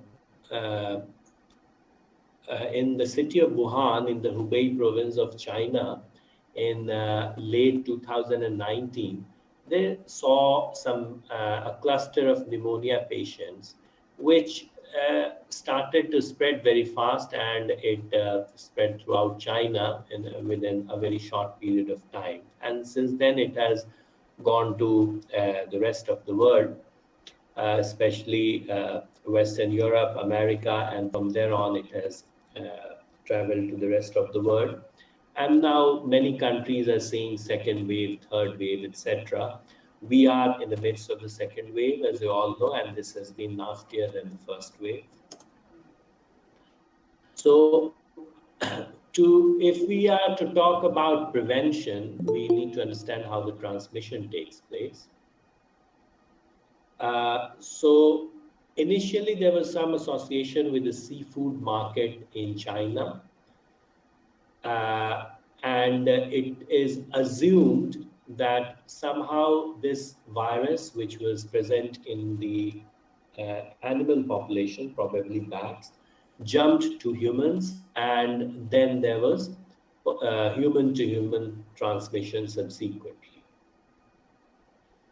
In the last 1.5 years, we have come to understand this disease a bit better, and it is this disease spreads mainly via droplets, not so much with fomites, but mainly via droplets. So when we are speaking, sneezing, coughing, or even breathing, we might be releasing small droplets which contain the virus, and those droplets may be inhaled by some other person and they might get infected. Fomites or objects, things that we might touch. There is a small probability that if our hands are dirty, infected, or if we happen to sneeze over something, then the virus may remain viable on that particular object for some time. And if somebody else touches that surface and then takes his hand close to his nose or mouth, he or she may get infected. But the probability of this happening is very small. So initially we were getting, if you all remember, about a year ago when we were in the midst of the lockdown, all of us were so worked up when you bought anything from the market, you would leave it for some time, or people would wash them with soap and hot water and whatnot. At that point of time, that was fine. But now we understand that that is not the main mode of transmission. The main mode of transmission is by droplets. And so the important thing now is to keep our nose and mouth covered when we are in the vicinity of other people. Then recently there has been a paper that suggests that this virus can also be airborne. So what's the difference between droplet and airborne infection? So droplet infection is, suppose somebody is standing near you and they sneeze and the droplets are there in the environment. And if you happen to be in close vicinity and you inhale those droplets, you get infected. That is droplet infection. Now, if the virus can remain suspended in air for some time, or it can remain viable in the environment for some time on dust, etc., which can be blown, then it is possible that even after some time for some length of time in that particular environment, so imagine, for example, in a lift, or other closed environment. So somebody has been there and they have sneezed or somehow released the virus and it remains suspended there for some time, and somebody else goes in there and uh, inhales the virus, they might also get infected. So that possibility is also there. But by and large, the main mode of transmission is via droplets. Plus, there is also some evidence of airborne infections. The virus has also been found in the fecal matter, the human excreta of infected patients, but it is not clear whether that is actually any significant route of transmission. And the transmission rate was initially reported to be 1 to 5% among close contacts, but this is variable and can be more than this. Now, incubation period. So, from the time a person gets infected with the virus to the time that they start showing symptoms, this is known as incubation period, and it is said to be between 3 to 10 days generally, and certainly not more than 14 days.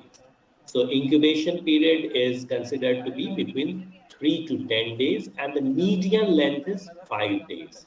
So most of the people would show symptoms and would become positive if they're tested and would become infective about 5 days after they were uh, infected with the virus. So for us clinicians, it is important to classify the disease into mild, moderate, or severe. Now, these classifications have changed, and different bodies have different classifications. So, this is one of them. So, mild, if there is no pneumonia. Pneumonia is when the lung parenchyma, the lung tissue is involved and it is visible on X rays or CT scans, then we call it pneumonia. So, when there is no pneumonia, we can say this is mild. If the patient is short of breath and there is evidence of hypoxia or lack of oxygen and more than 50% of the lungs are involved, that may be called severe. And if the patient goes into multi-organ failure or is unable to maintain their own blood pressure or is unable to maintain their breathing on their own and needs support in form of ventilators, etc., that is critical. The severity is said to be more in the elderly and in people who have other diseases. So, for example, if they're known to have some lung disease like asthma or some heart disease, diabetes, hypertension, all these predispose the person to more severe form of the disease. Now, I must, as I said, this is just one of the classifications. The Ministry of Health and Family Welfare classification that we are using in India is different from this. So we divide the disease into mild, moderate, and severe. So mild is when they have minimal symptoms and the patient is not short of breath and does not have any hypoxia or lack of oxygen. So they're able to maintain oxygen saturation above 94%. If their respiratory rate is less than 24 per minute and if they're not short of breath, then we call it mild. Severe if their oxygen saturation is less than 90% on room air, that is without any supplemental oxygen, and respiratory rate is more than 30. We call it severe disease. Anything between mild and severe is moderate disease. So most of the patients have mild disease, but about 15 to 20% patients may have moderate to severe disease and require hospitalization. So, what are the clinical features? Fever is the most common symptom that most patients have. Then they might complain of fatigue, feeling tired and lethargic. They might have symptoms of flu like a runny nose, sore throat, cough, lack of appetite, muscle pain, body ache. And then those patients who develop more severe form of the disease have shortness of breath also. Less commonly, patients may complain of the upper respiratory tract infections, but I think with this time we are seeing a lot of patients with upper respiratory tract infection, but obviously we are more concerned with the lower respiratory tract infection because that's when the disease becomes serious. Most patients with mild disease, they recover within 2 weeks, but severe form of the disease may take longer. वो सारा चीज़ अब पूरा मुझे file पे वापस change करना पड़ेगा। पहले मैंने चलाया था फिर हाँ तो वही तो कह रहा हूँ ना वो ये प्लान ही चेंज हो रहा है तो So, what are the investigations that we do apart from the test that we do to confirm the presence of the novel coronavirus infection, which is either an antigen-based test or RT-PCR, about which Dr. Pati has talked in great length. From a clinical perspective, we would usually do a complete blood count, and the blood picture might be very varied. So, for example, some patients would have a high white blood count, others would have a low blood count. Lymphopenia is something that we're seeing very often. So lymphocyte count is often reduced, and this may be linked to severity of the disease. Then lactase dehydrogenase, ferritin, which is an inflammatory marker. These are elevated in more severe forms of the disease. CRP, C-reactive protein, which is another marker of severity that might be elevated in more severe forms of the disease. Then there is a test called D-dimer, again, that might be elevated in more severe forms of the disease. And this also helps us in some way in deciding the course of treatment. Procalcitonin is a test that we usually do to exclude bacterial infection. So if the procalcitonin level is normal, then that excludes bacterial infection. So that helps us to decide whether the patient also needs antibiotics. Plus some of the medications that we may use in the most severe form of the disease, they are immunosuppressants. So if the patient has bacterial infection, we don't want to give them immunosuppression. So procalcitonin is helpful. However, in later stages of COVID-19, you can have high procalcitonin level even if there is no bacterial infection. The liver function tests may be deranged. This is something we see very commonly. And if we were to do a high resolution CT scan of the patient's lungs, then we see what we call ground glass changes and consolidation. Typically both lungs are involved and the peripheral parts of the lungs are selectively involved, especially the lower lobes. So we have talked about, or Dr. Pati has already talked about how to confirm the infection, so I will move ahead. Now let's talk a little bit about management. So,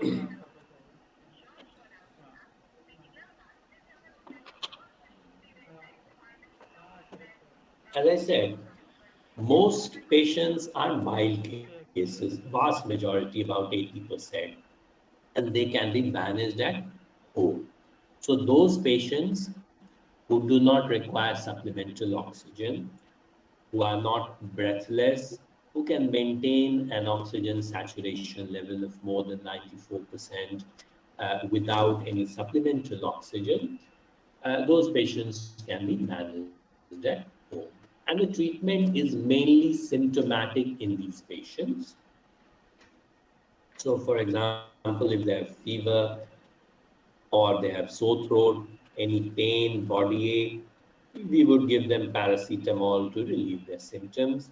We advise them to keep themselves well hydrated, keep drinking water, as I have been doing just now. But the important thing is to monitor for clinical deterioration. And now pulse oximeters have become ubiquitous. You can find them in most homes now. This is something that the pandemic has taught us. So just like we knew most people knew about their temperature and blood pressure and were familiar with thermometer and blood pressure machine. Now they also know about pulse oximeters and their saturations.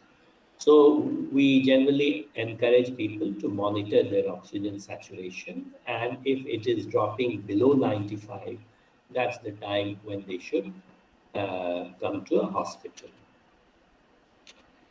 They should isolate themselves properly, meaning that they should confine themselves to a single room and other people should not come to that room. However, if somebody has to come to deliver food or to provide some sort of assistance, then both the visitor as well as the patient should wear face masks to minimize the chance of spreading the infection. If more than one person in the same family are affected, then it is okay for them to interact with each other. Now, what about moderate and severe cases? So these patients need to be managed in the hospital, and it is very challenging for the hospitals because they have to put in place special infection control measures. They have to not only separate COVID patients from non-COVID patients to stop spread of the disease, but they also need to take measures to prevent their own healthcare workers from getting infected. So this would mean keeping distance when possible, but of course, when you're looking after patients in the hospital, you have to go close to them. And so it is important that healthcare workers who work in vicinity of COVID positive patients put on masks, especially and particularly N95 masks for healthcare workers, and other personal protective equipments as per the local protocol. Now, talking about the pharmacological treatment. So we have to understand that the disease has two phases. There is a viremic phase and then there is an inflammatory phase.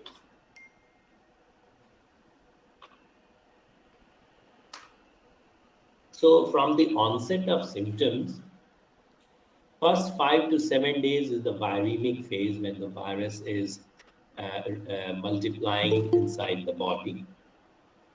And then the next 5 to 7 days or sometimes longer is the inflammatory phase where the body is mounting an immune response.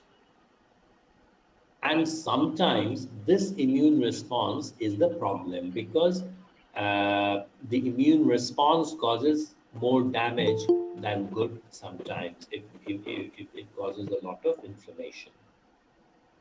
So in the first few days, apart from supportive care, there may be a role of antiviral medications which might stop the virus from replicating and limit the phase of viremia.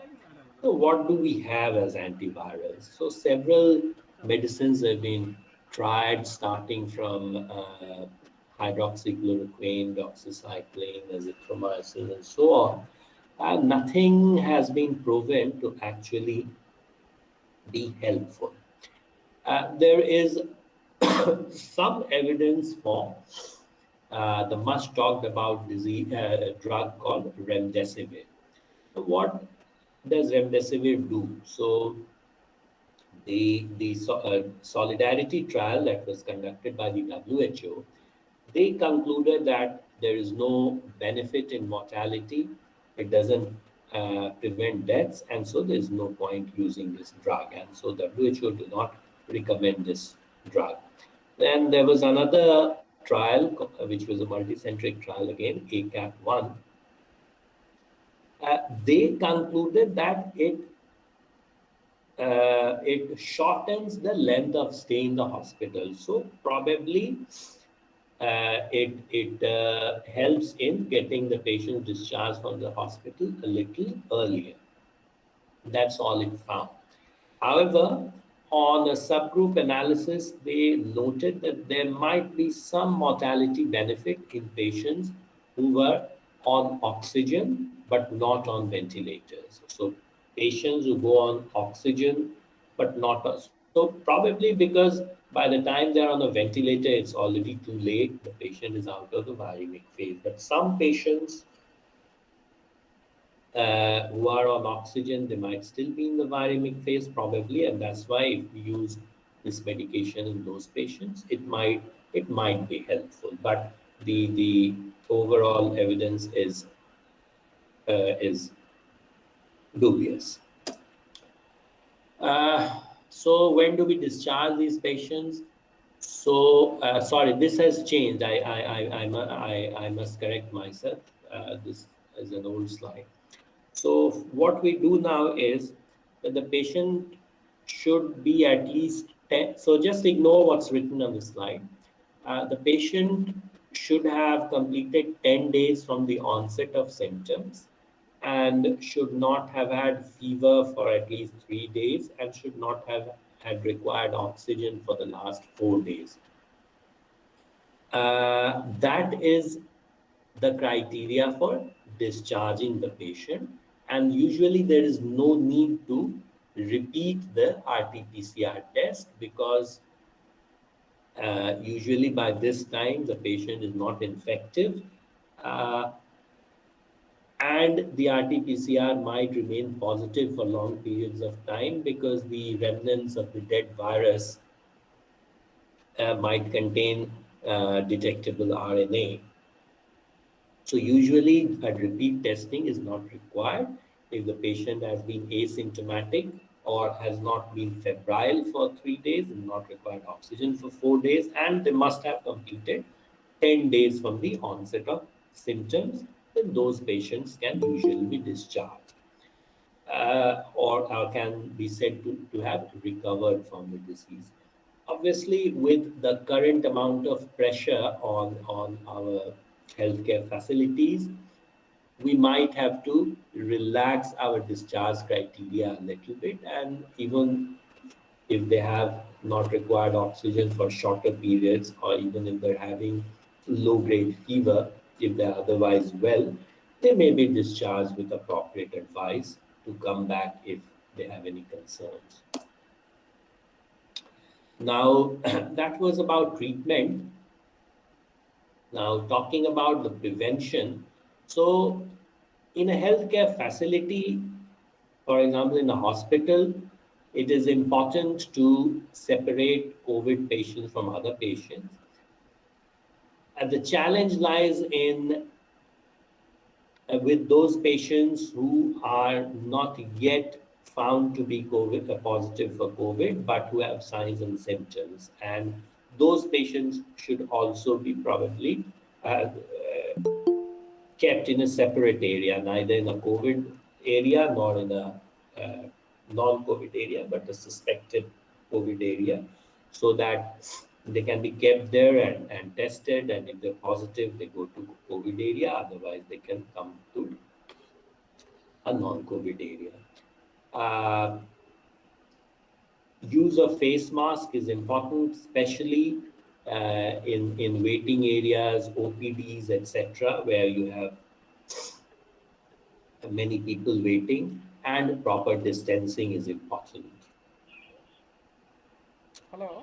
In suspected or confirmed cases, so the standard contact and droplet precautions, which would mean use of gloves, use of other personal protective equipments, proper masks,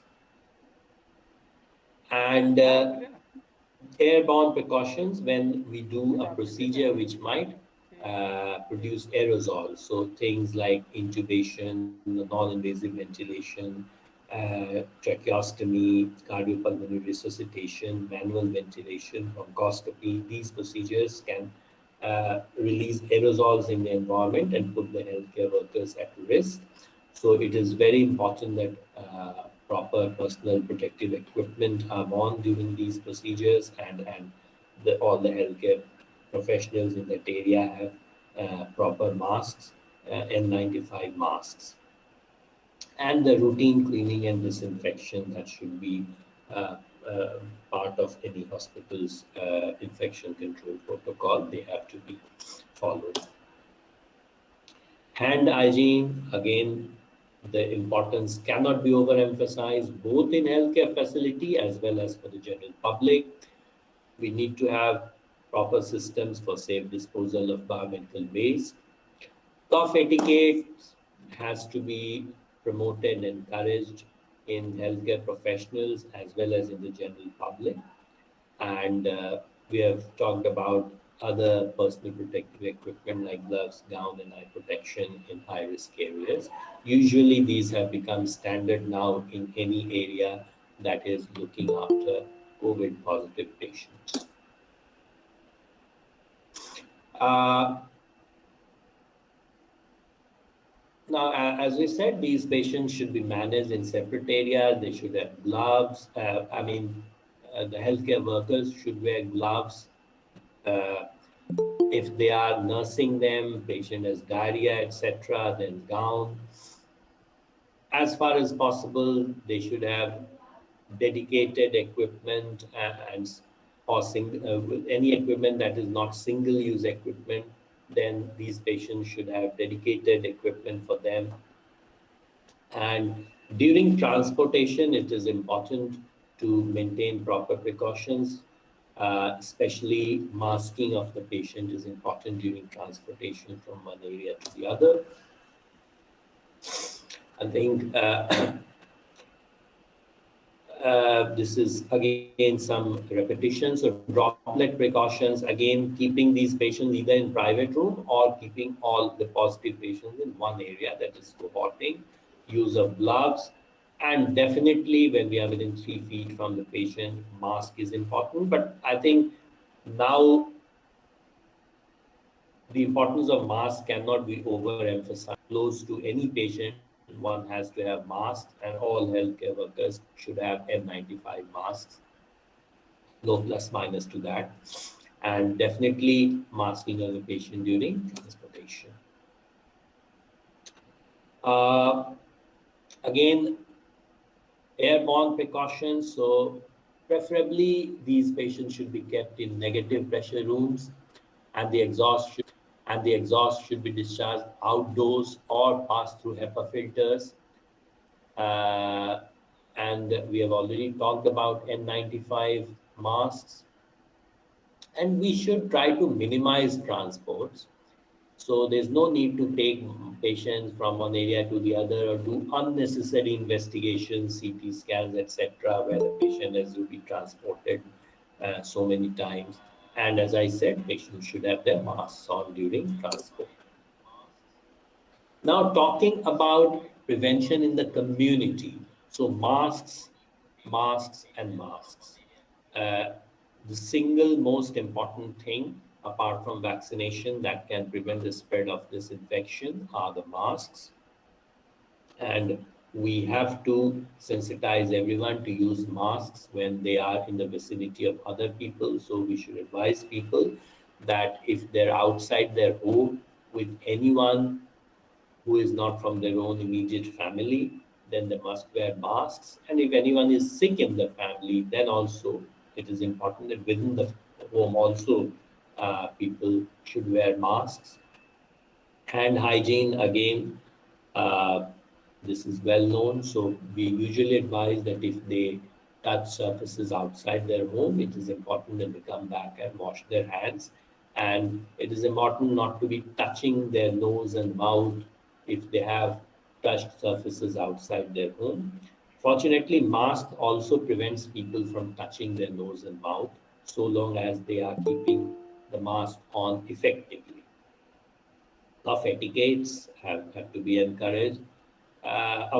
People should avoid touching their face, especially when they're outside.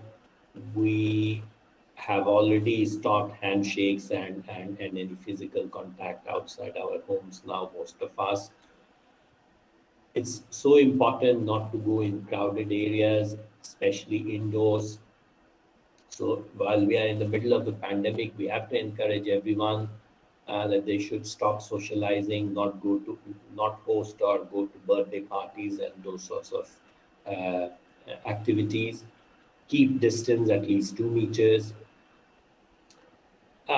Frequently touched objects and surfaces should be washed periodically, and people who have symptoms, they should be, or if they have come in contact with people who have the disease, then it's important to keep themselves confined to their homes and not mingle with other people. And now, after Mars, we have a second important measure which can protect us from infections, which is vaccination. We have already discussed vaccination at quite some length, so I'll not be talking about that.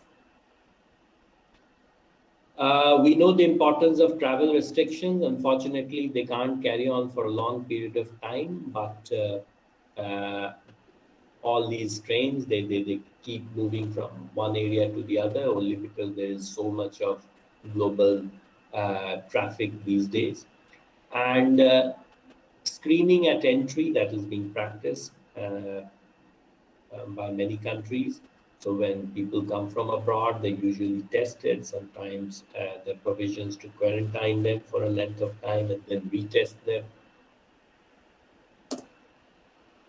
So I think that's all I had to say. I wish that everyone stays safe.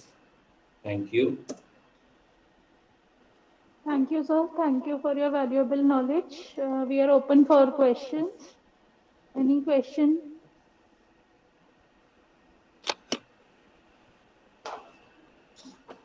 So there are some questions in the chat box, if you can refer to them. Yes, so the vaccine is safe for people who have comorbidities like hypertension, diabetes, blood pressure, hypothyroidism, etc.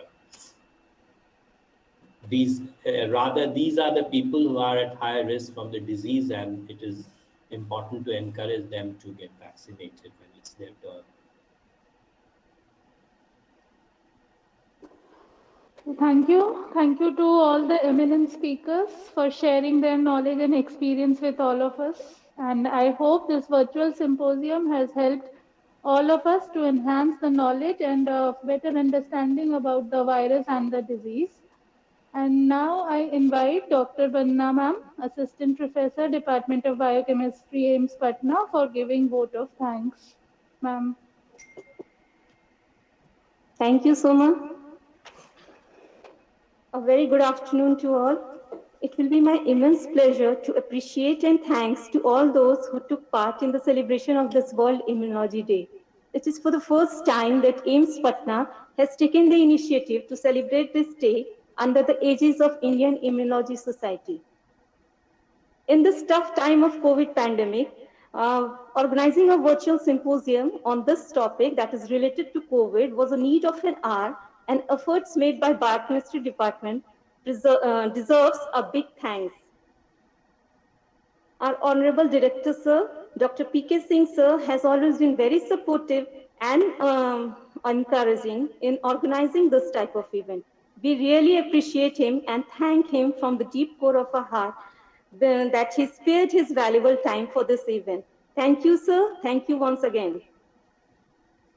We would also like to thank our respected Dean, Sir, Dr. Umesh Padani, Sir, and our respected Superintendent, Sir, Dr. C.M. Singh, Sir, being the pillars of our institute. We would also like to thank our eminent speaker, Professor Sadhna Sharma ma'am, Dr. Nivedita ma'am, Dr. Binod Patti sir, Dr. Krishnan Hajela sir, and Dr. Ravi Kriti sir, who honored our request and shared their knowledge among students from school, college, and institute. Thanks again. Thanks to one and all. We would also like to thank our dear student and respected faculty members who attended our symposium, without whose presence this event would not have been a successful one. Apart from thanking everyone from the department, which includes our supportive staff too, a special thanks to Dr. Soma and Dr. Neha and two of our UG students, Naomi and Kanis, for their effort. And last but not the least, a special thanks to Mr. Rahul Dut from IT Department of AIIMS Patna for helping in execution of this virtual symposium. Thanks to all once again. Thank you. Thank you. Thank you very much. Thank you, sir.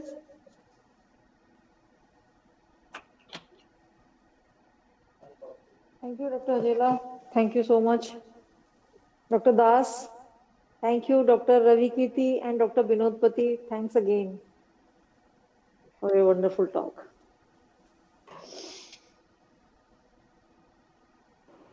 That's you.